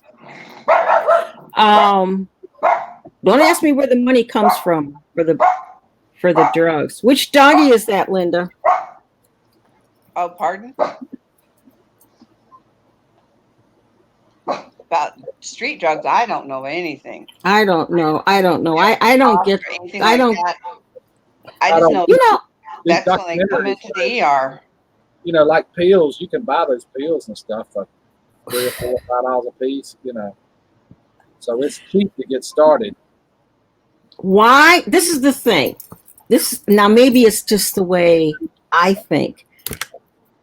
Maybe I'm not being judgmental or anything, but maybe if their parents are on drugs, is that what gets them going? Maybe, or they don't have parents, or their parents are abusive or something. Or Maybe. the parents aren't there. They could be workaholics Yeah. or alcoholics. Yeah. You know. That's true. That's true. Yeah. But some.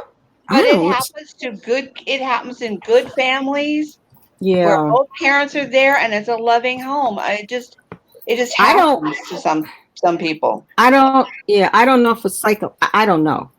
I don't know. I can think of a lot more vices than drugs. I'm trying to think. Oh, Yeah, me too. but you know, I can't.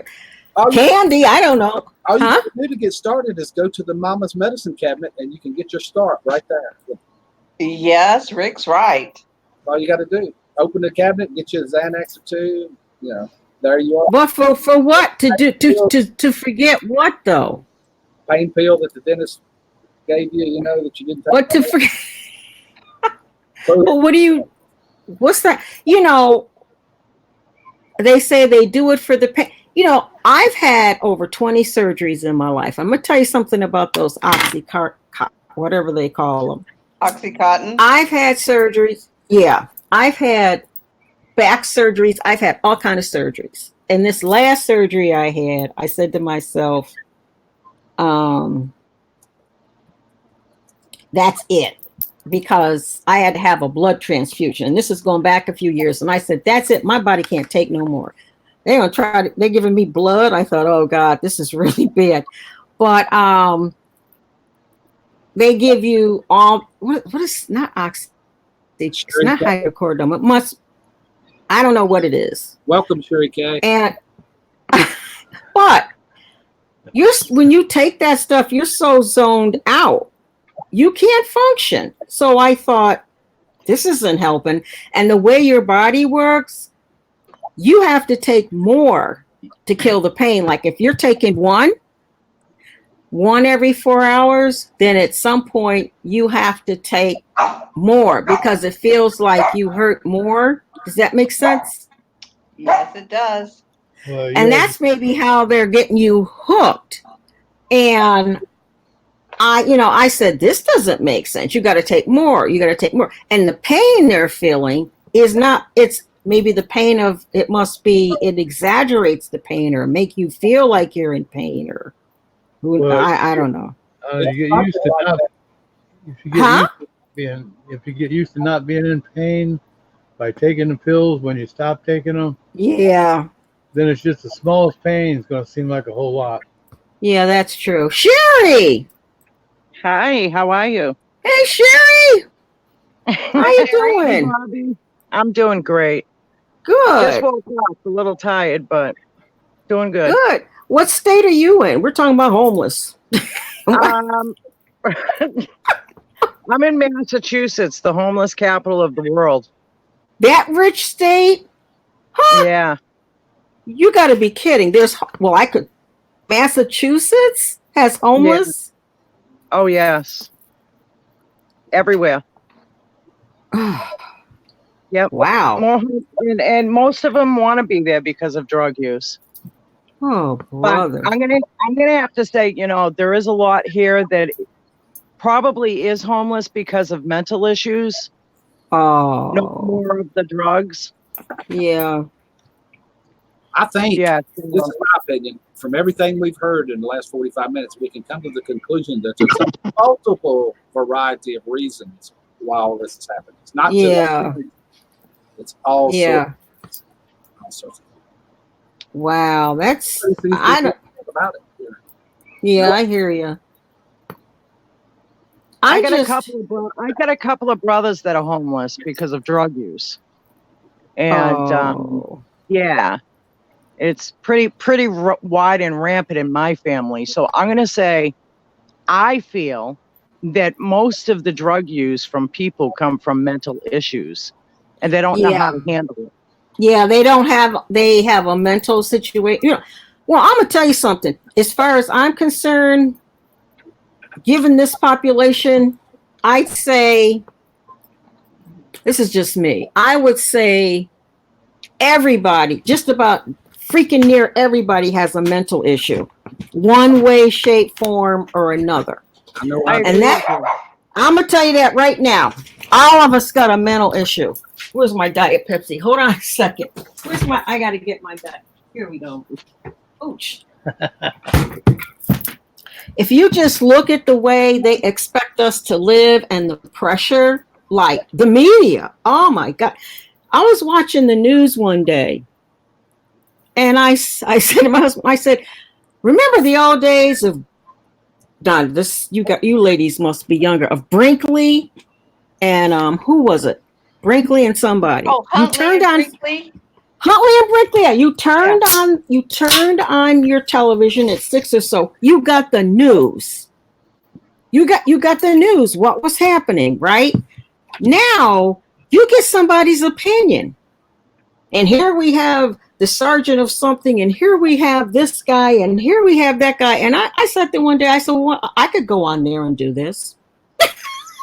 I don't want to watch a news station and see somebody's opinion or see an argument back and forth between Republicans and Democrats, or see people fighting about, especially, Black Lives Matter and white privilege and on and on and on and on. I mean, it's ridiculous. It's just the stuff that we're battered with. That's not to me, that's not the news. That's somebody's opinion.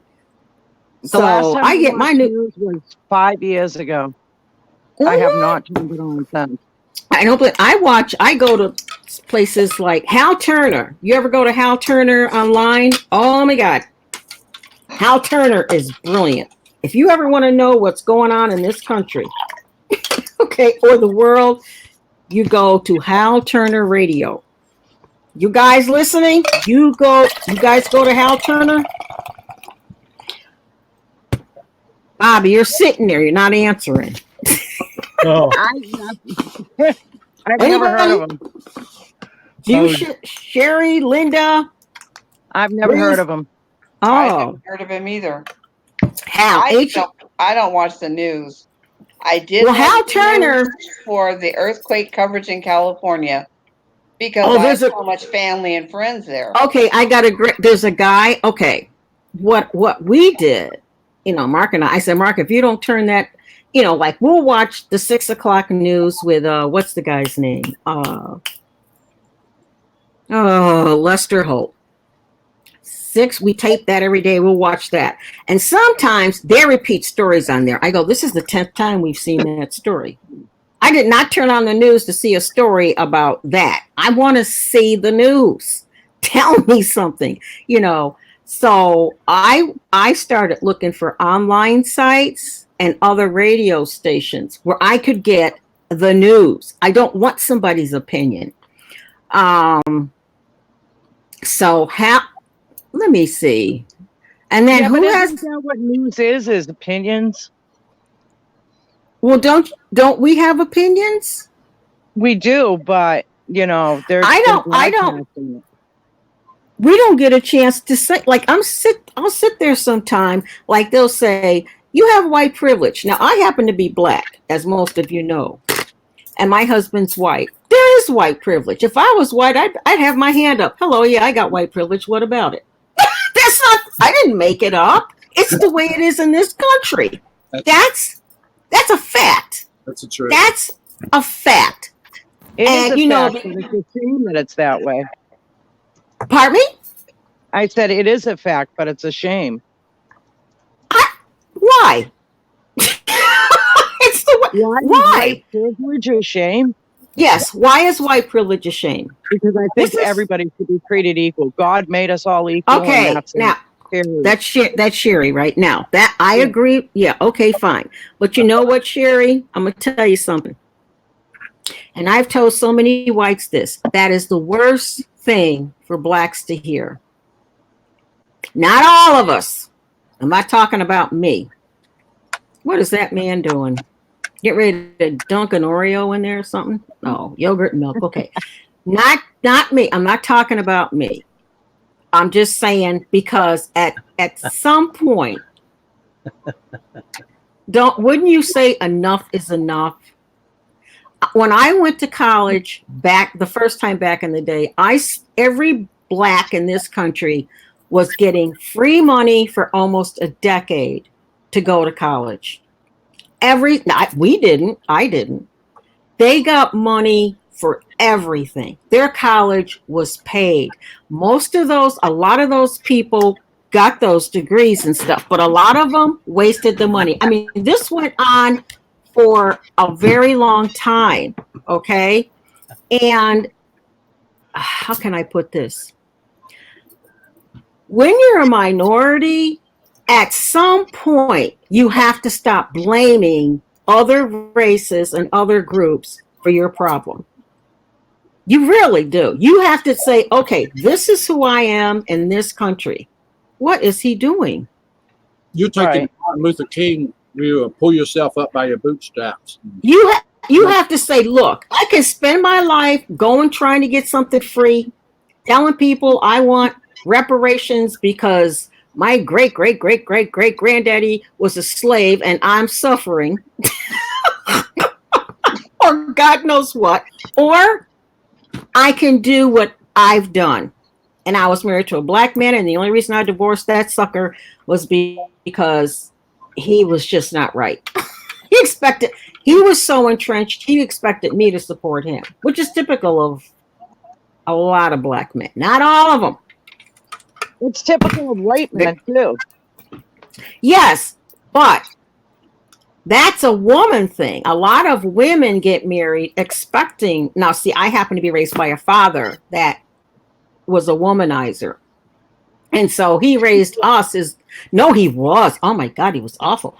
He raised us so we would never be taken advantage of by men.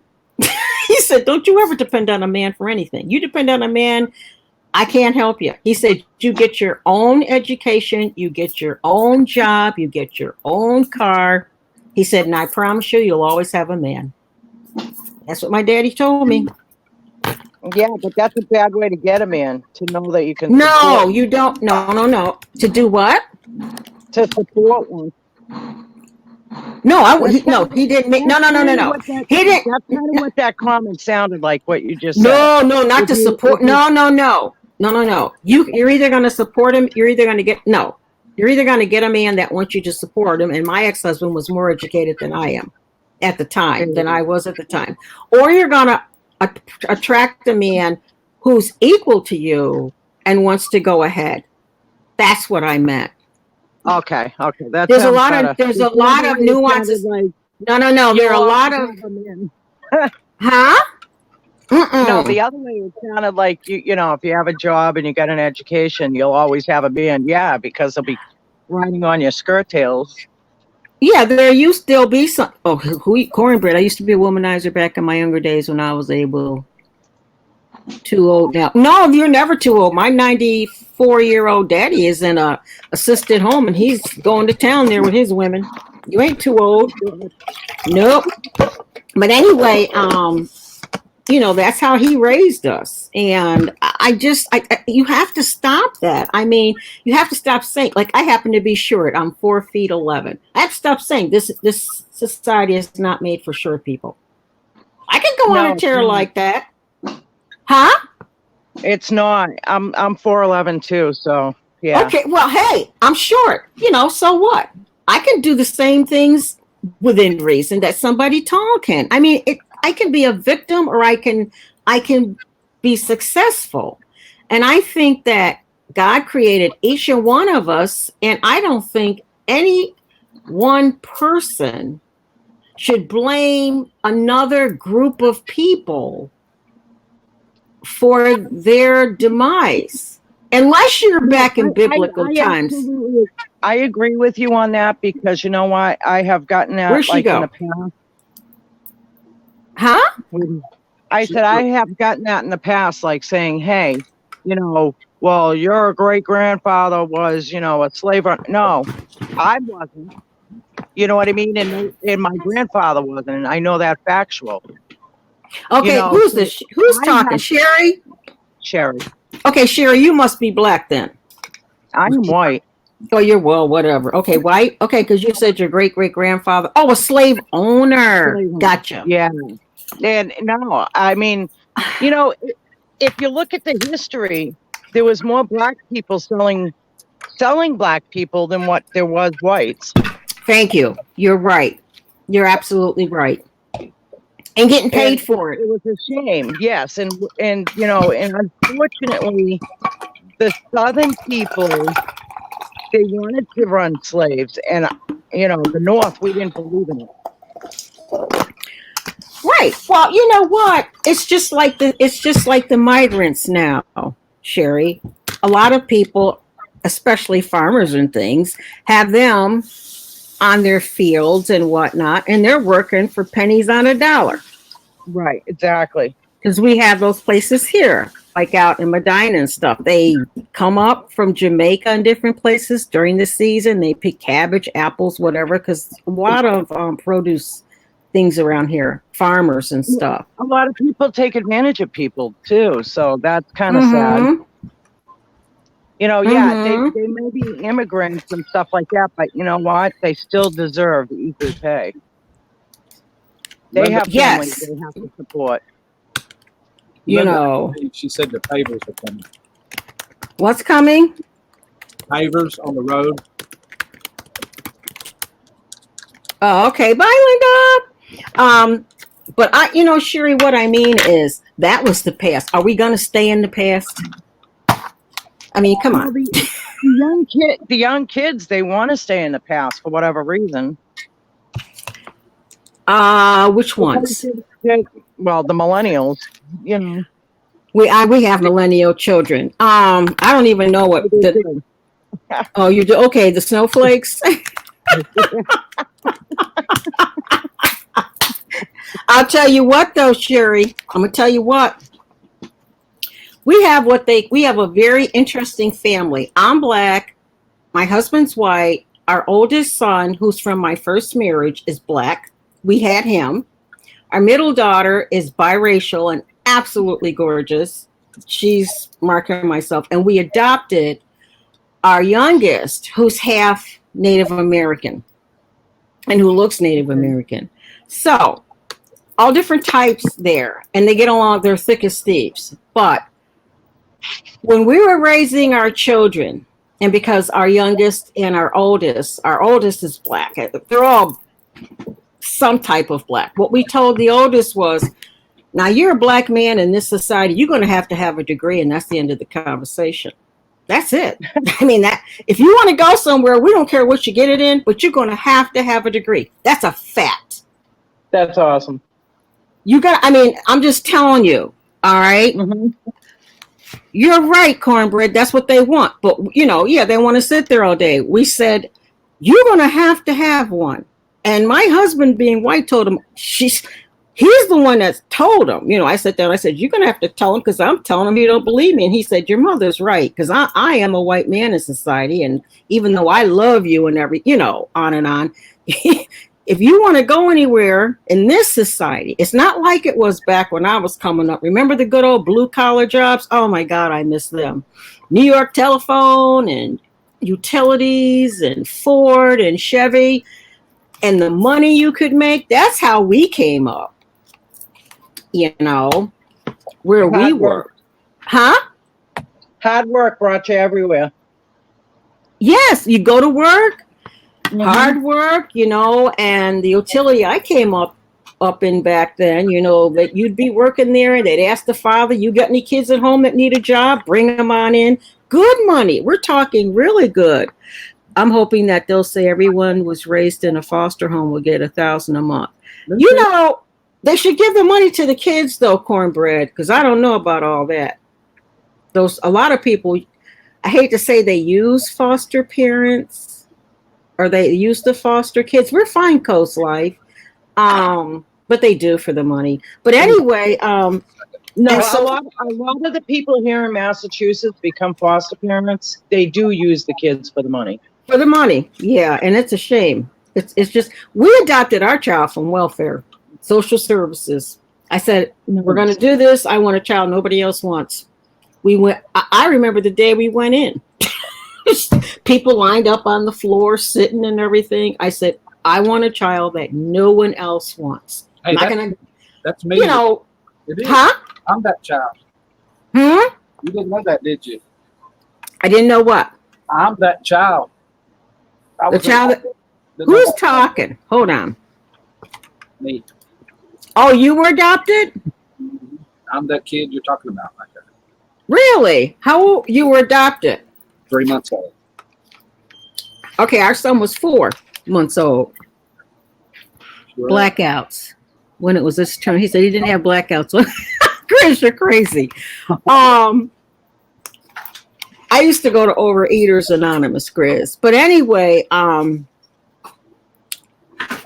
was a fact, Sherry. Sherry, I don't see. Oh, you're down there where the YouTube is? I'm up here. Hold on just a second. Coast Life, it's good to see you this morning. He's from North Carolina down on the coast, not too far from me. We're going to go fishing one of these days. Okay, Sherry, where are you? I can't see Sherry. She's here. Okay. I am here. Yeah. Okay, but you know, I mean, we just had to read him the riot act. And our daughter, we told her,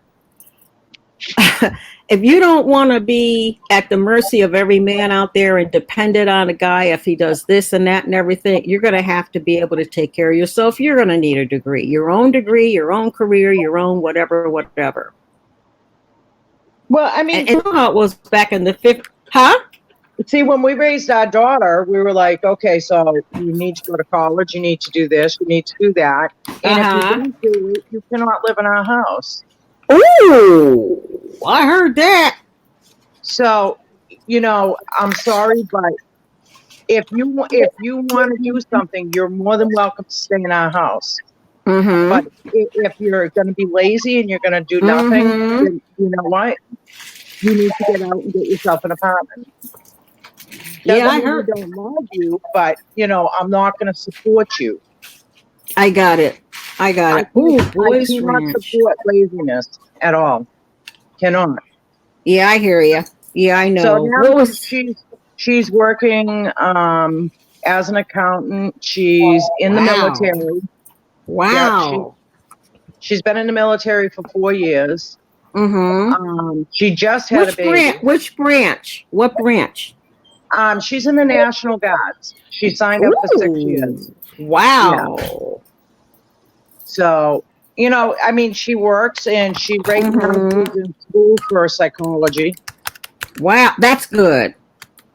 She wants to do the I forgot what it is. It's some kind of specialist in post-traumatic stress disorder. Oh, our daughter's going. She's getting her graduate degree for that, to be a counselor in that. Well, she wants to be a doctor of sciences. Good for her. Good for her.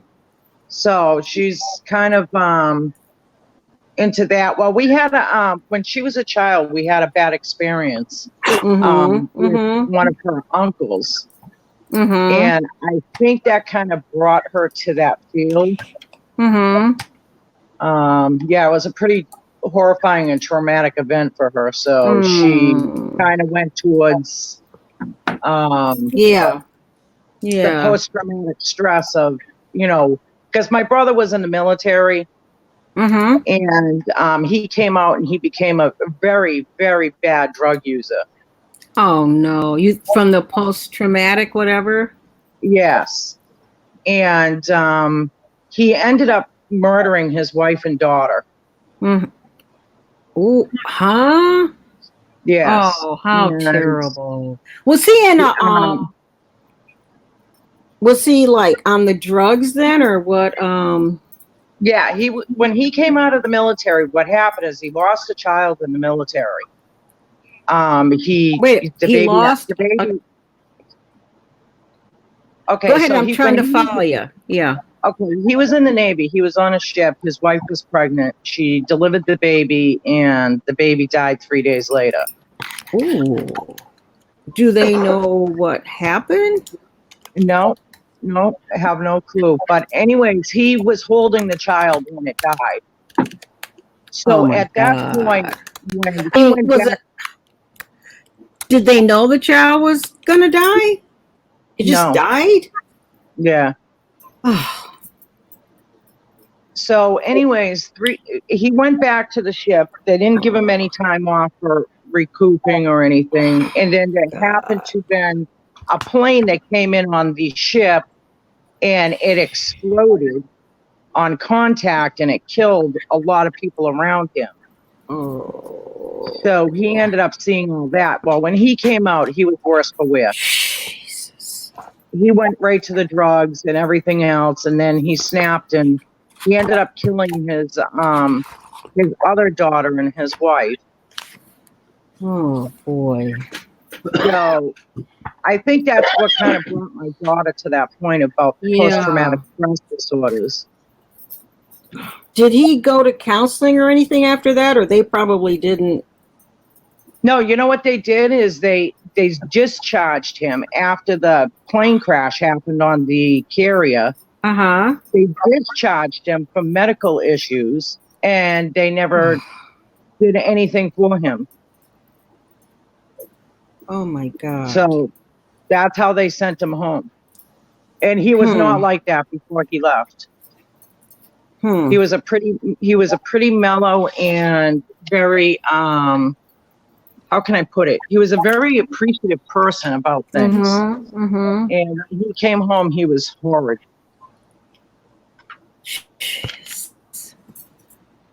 That's that had to be hard on everybody in your family.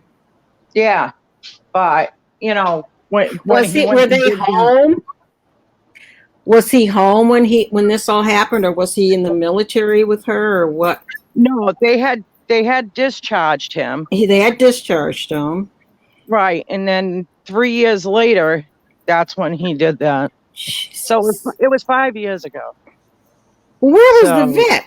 Where was the VA? Did he go? I mean, maybe he didn't go for No, they discharged him. They kicked him out.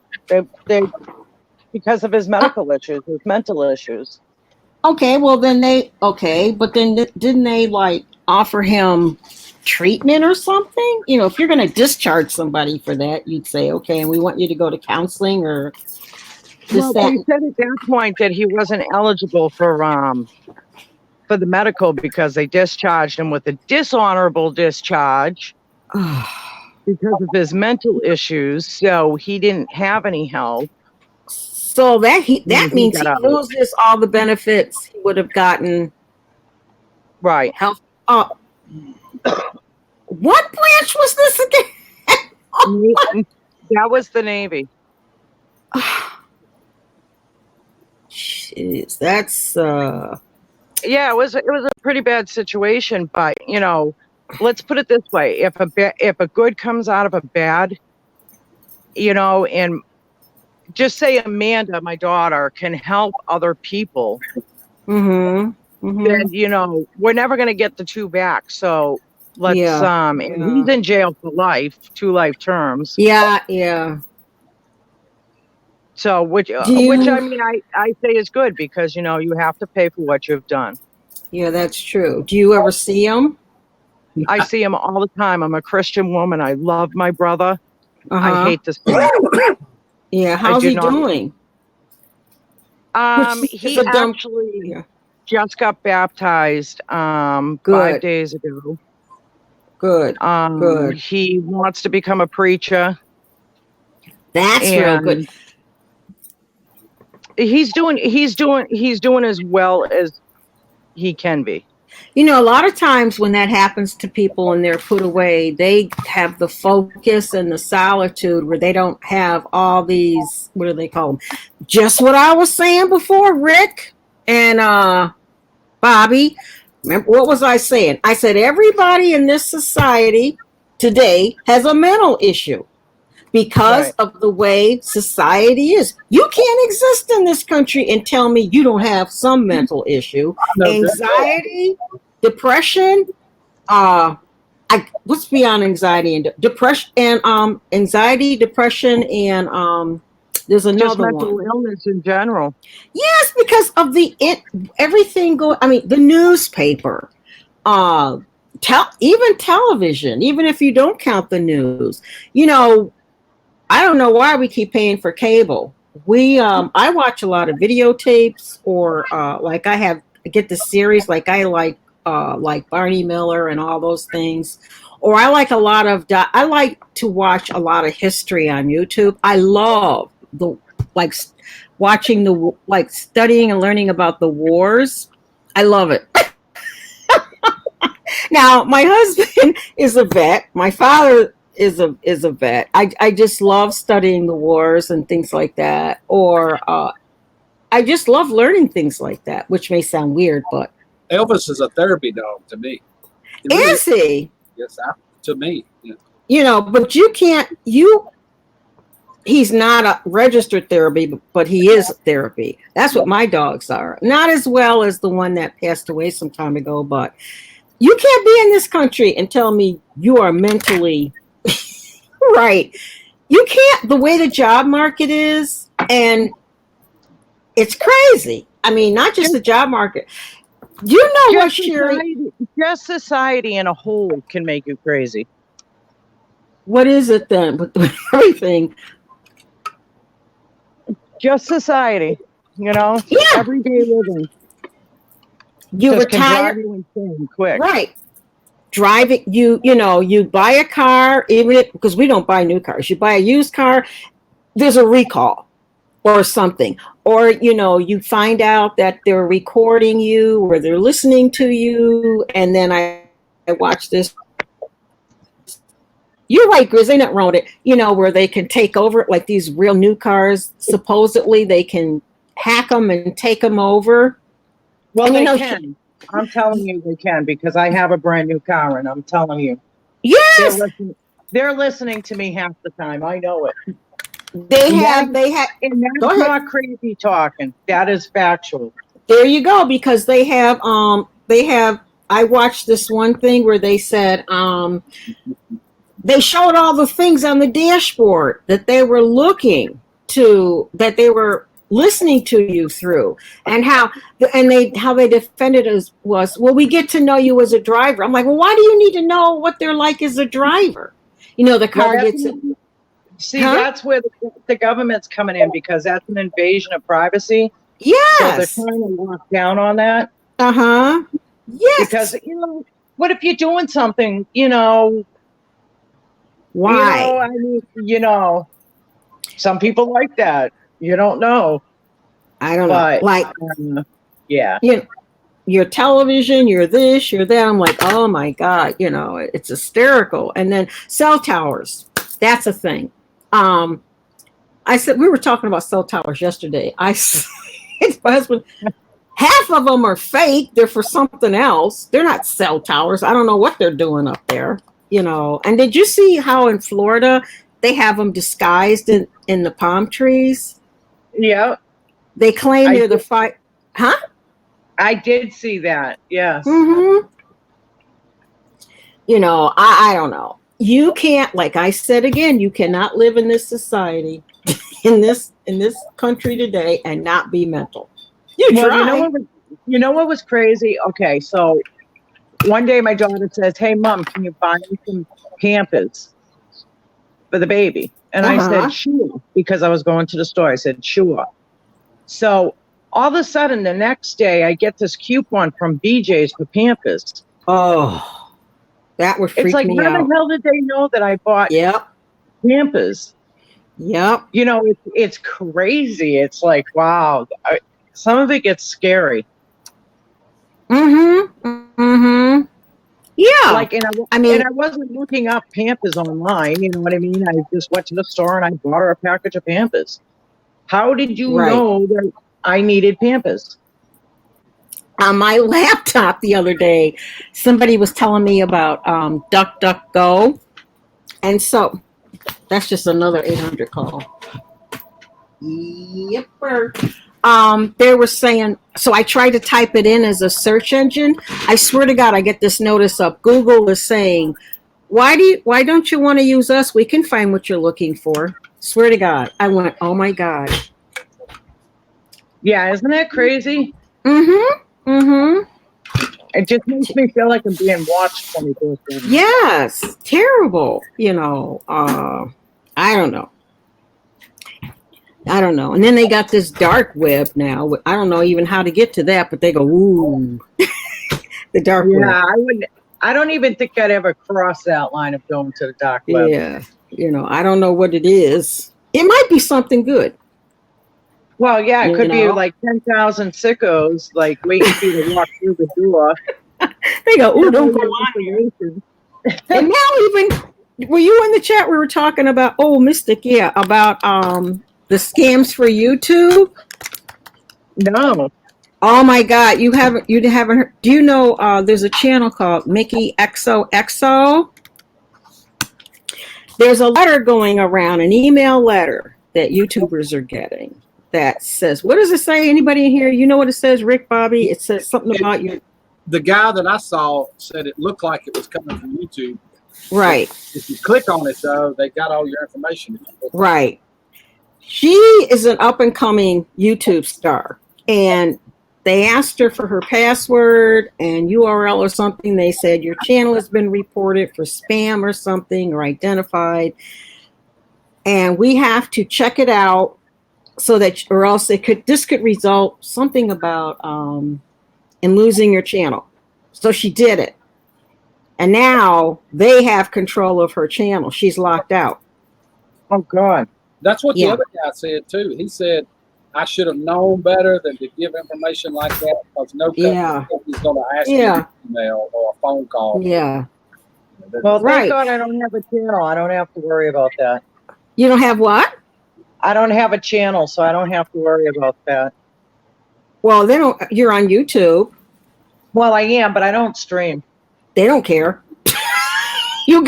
Because you know what they're thinking?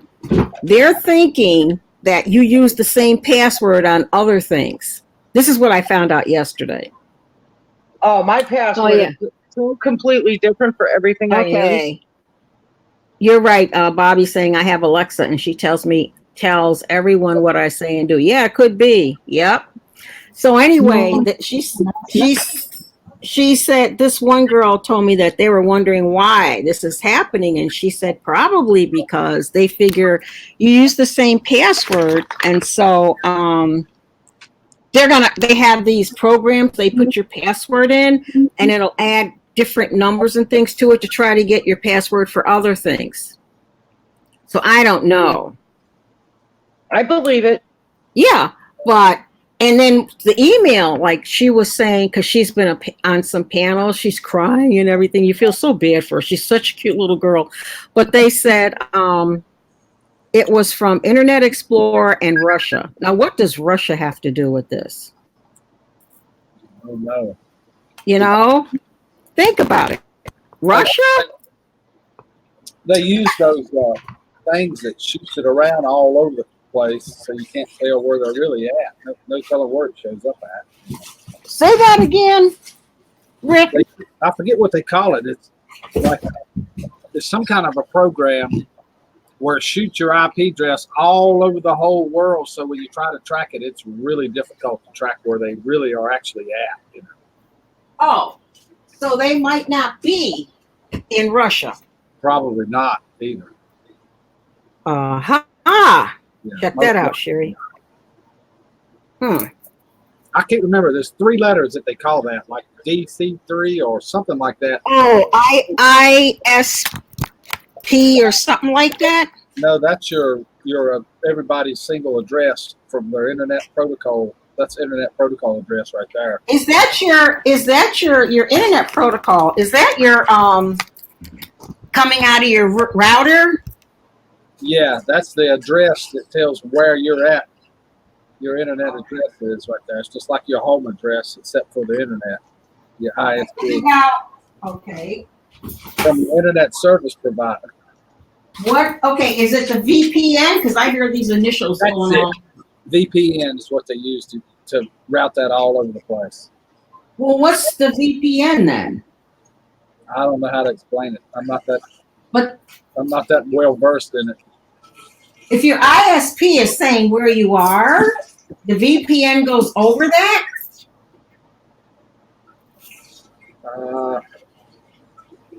I don't know, but I do know that I've watched those videos and they show where they track them Yeah. from somewhere in the United States to another country and back and forth. It goes back and forth so many places you lose it by the time it gets in. Gotcha. Okay, so they could be right next door and have it look like it's from Russia. Yep. Very interesting. Wow. But anyway, another lady in the chat said that I put up earlier that they told her they wanted money for her channel back. I think it was $5,000. And she told them they could have the channel. And started another one. So where Mickey is, they're reviewing it. So see, the thing is, if it's a scam, why wouldn't YouTube give her back her channel?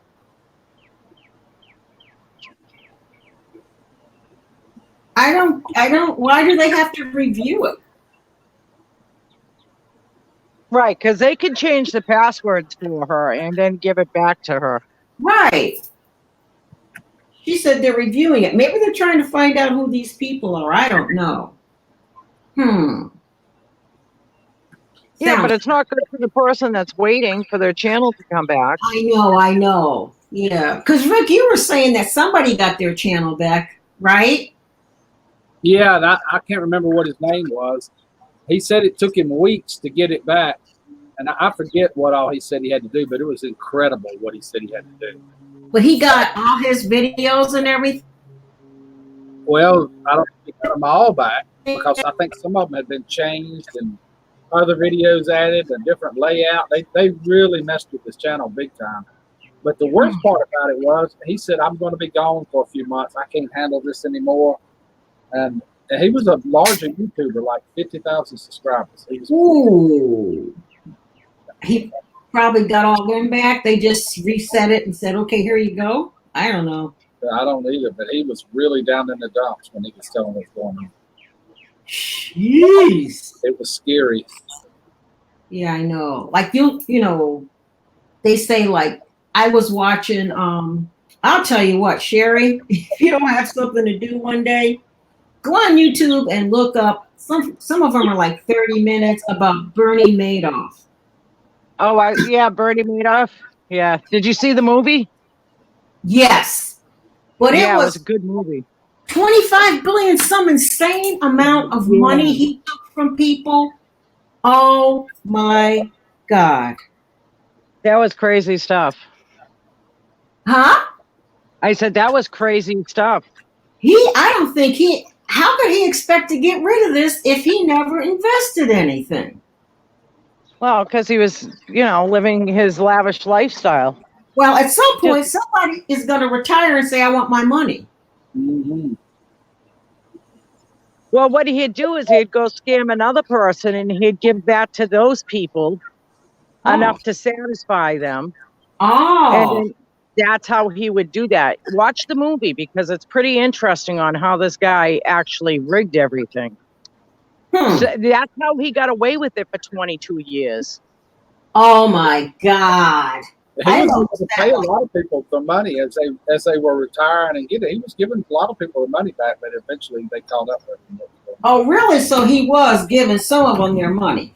Oh, yeah. Right. Well, what he'd do is he'd say, like, okay, so say if I retired and I wanted my $2 million, he would go to you, Lady B, and say, okay, do you want to invest $2 million? They'd say yes. They'd write him out a check. He'd put that in his account and write out the other people a check. Oh, I see.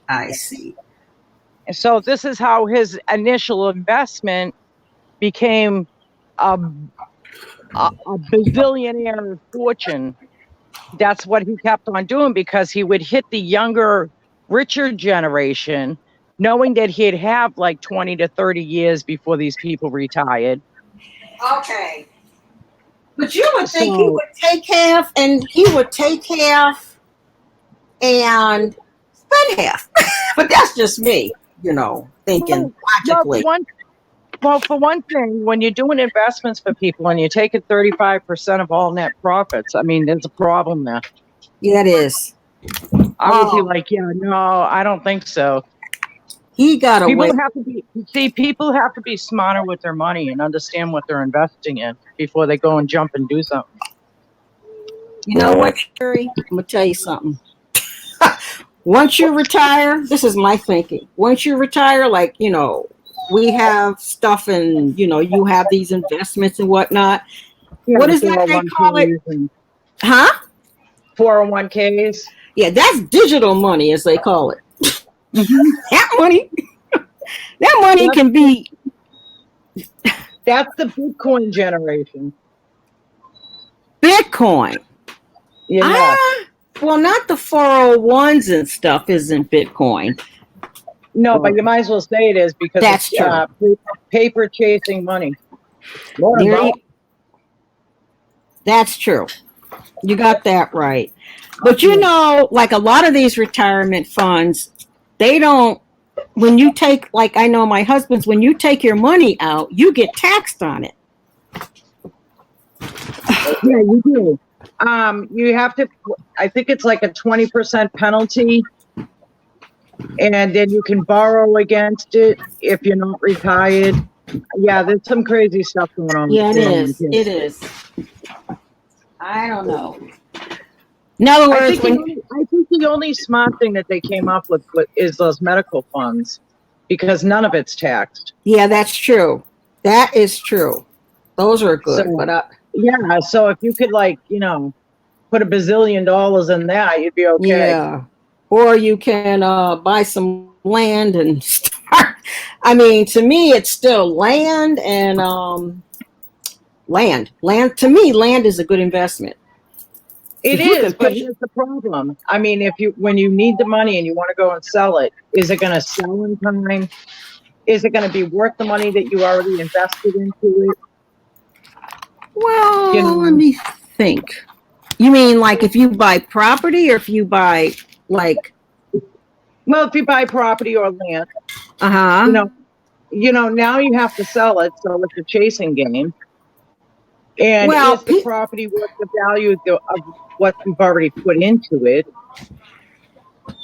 Yeah, you can take up. Yeah, I hear what you're saying, though. Well, people are always going to need a place to live.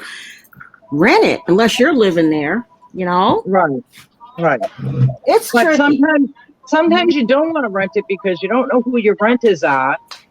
And if your house is like worth a lot of money and it's in good structural standing, then you get yourself a realtor to rent it for you. You get realtors have now gone real heavy into the renting business. Yeah, I understand that, but they put anybody who, they'll put anybody in there. If they got a good credit history, they don't care if you're a drug addict. They don't care if whatever else you're doing. So your house could be demolished. Tell them, yeah, that's true. I mean, it gets dicey. I'm going to say a good 70% of renting in Massachusetts is through, say, the realtors. And please don't tell me they're all the Section 8 people, which is nothing against them, but pretty much they'll put anybody into a place as long as they have good standing value with other people. Which could be your sister, your mother, your brother. It could be a friend saying that they rented from you and that you did, awesome. They don't check that stuff. Oh my, who's not happy? Is that Elvis? No, that's not Elvis. I guess that's Bobby's dog. But what's wrong with your dog, Bobby? Thing off and go to work, guys. I said, I'm gonna have to cut this thing off and go to work. What work? Aren't you retired? Yeah, I'm retired, but I still gotta work. Oh, out in the fields? Yeah, I need to go do some weeding in the garden. And, Rick, we took over your stream. Sorry. Oh yeah, that's right. That's why you need women in here. We just took this thing over. I'm glad you did, because I'm up to views. And watch What did time. he say? Oh, the watch time. Shoot, this is a pleasure talking to you, Rosanna. Yeah, see, next time we got to get Rosanna up here. Yeah, good morning. Yeah. Okay, let's see. Next time. Yeah, we'll just take it on over, Bobby. You better reserve your spot. Yeah. Just put all females up here. We'll take over your show. But We'll get you some good- we'll get yeah, you some good watch we time. yeah, we got you good topics. I love hearing about the military and everything. You know, with your See, Rick, daughter. if you just let us up here, like 6 of us women, we could do a 48-hour live stream for you, and no problem. Easy, no problem. Easy. I'm going to do that. I'm going to hold y'all to it, too. We got, you know, we take breaks. Okay, I'll be back in 2. I got to do this. Or if I knew when it's coming, Yeah. you know, when we're going to do it, I don't need any time to take a break for nothing. You know, yeah, I'm ready. Exactly. Wouldn't that be fun? It would be. Yeah. We could give you more watch time, Rick. Yeah, watch time and views works for me. You know, I'm enjoying this. So where's your? We'll get all of our girlfriends in and everything else, and then we'll all be chatting everywhere. Right. Yeah. You know, back to your daughter in the middle. What does she have? A little girl or a little boy? She's got a little girl. Her name's Junie. How old is she? She's 4 months old. Oh my God, how cute! Yeah. You get to keep her? Yeah, she lives with us. Oh, you're so lucky. I know. She's the cutest. Oh my God, she's the cutest little muffin too. Oh. Yeah, so she's a joy. She was a blessing to the family. Oh, you are very lucky. You know, okay, what's going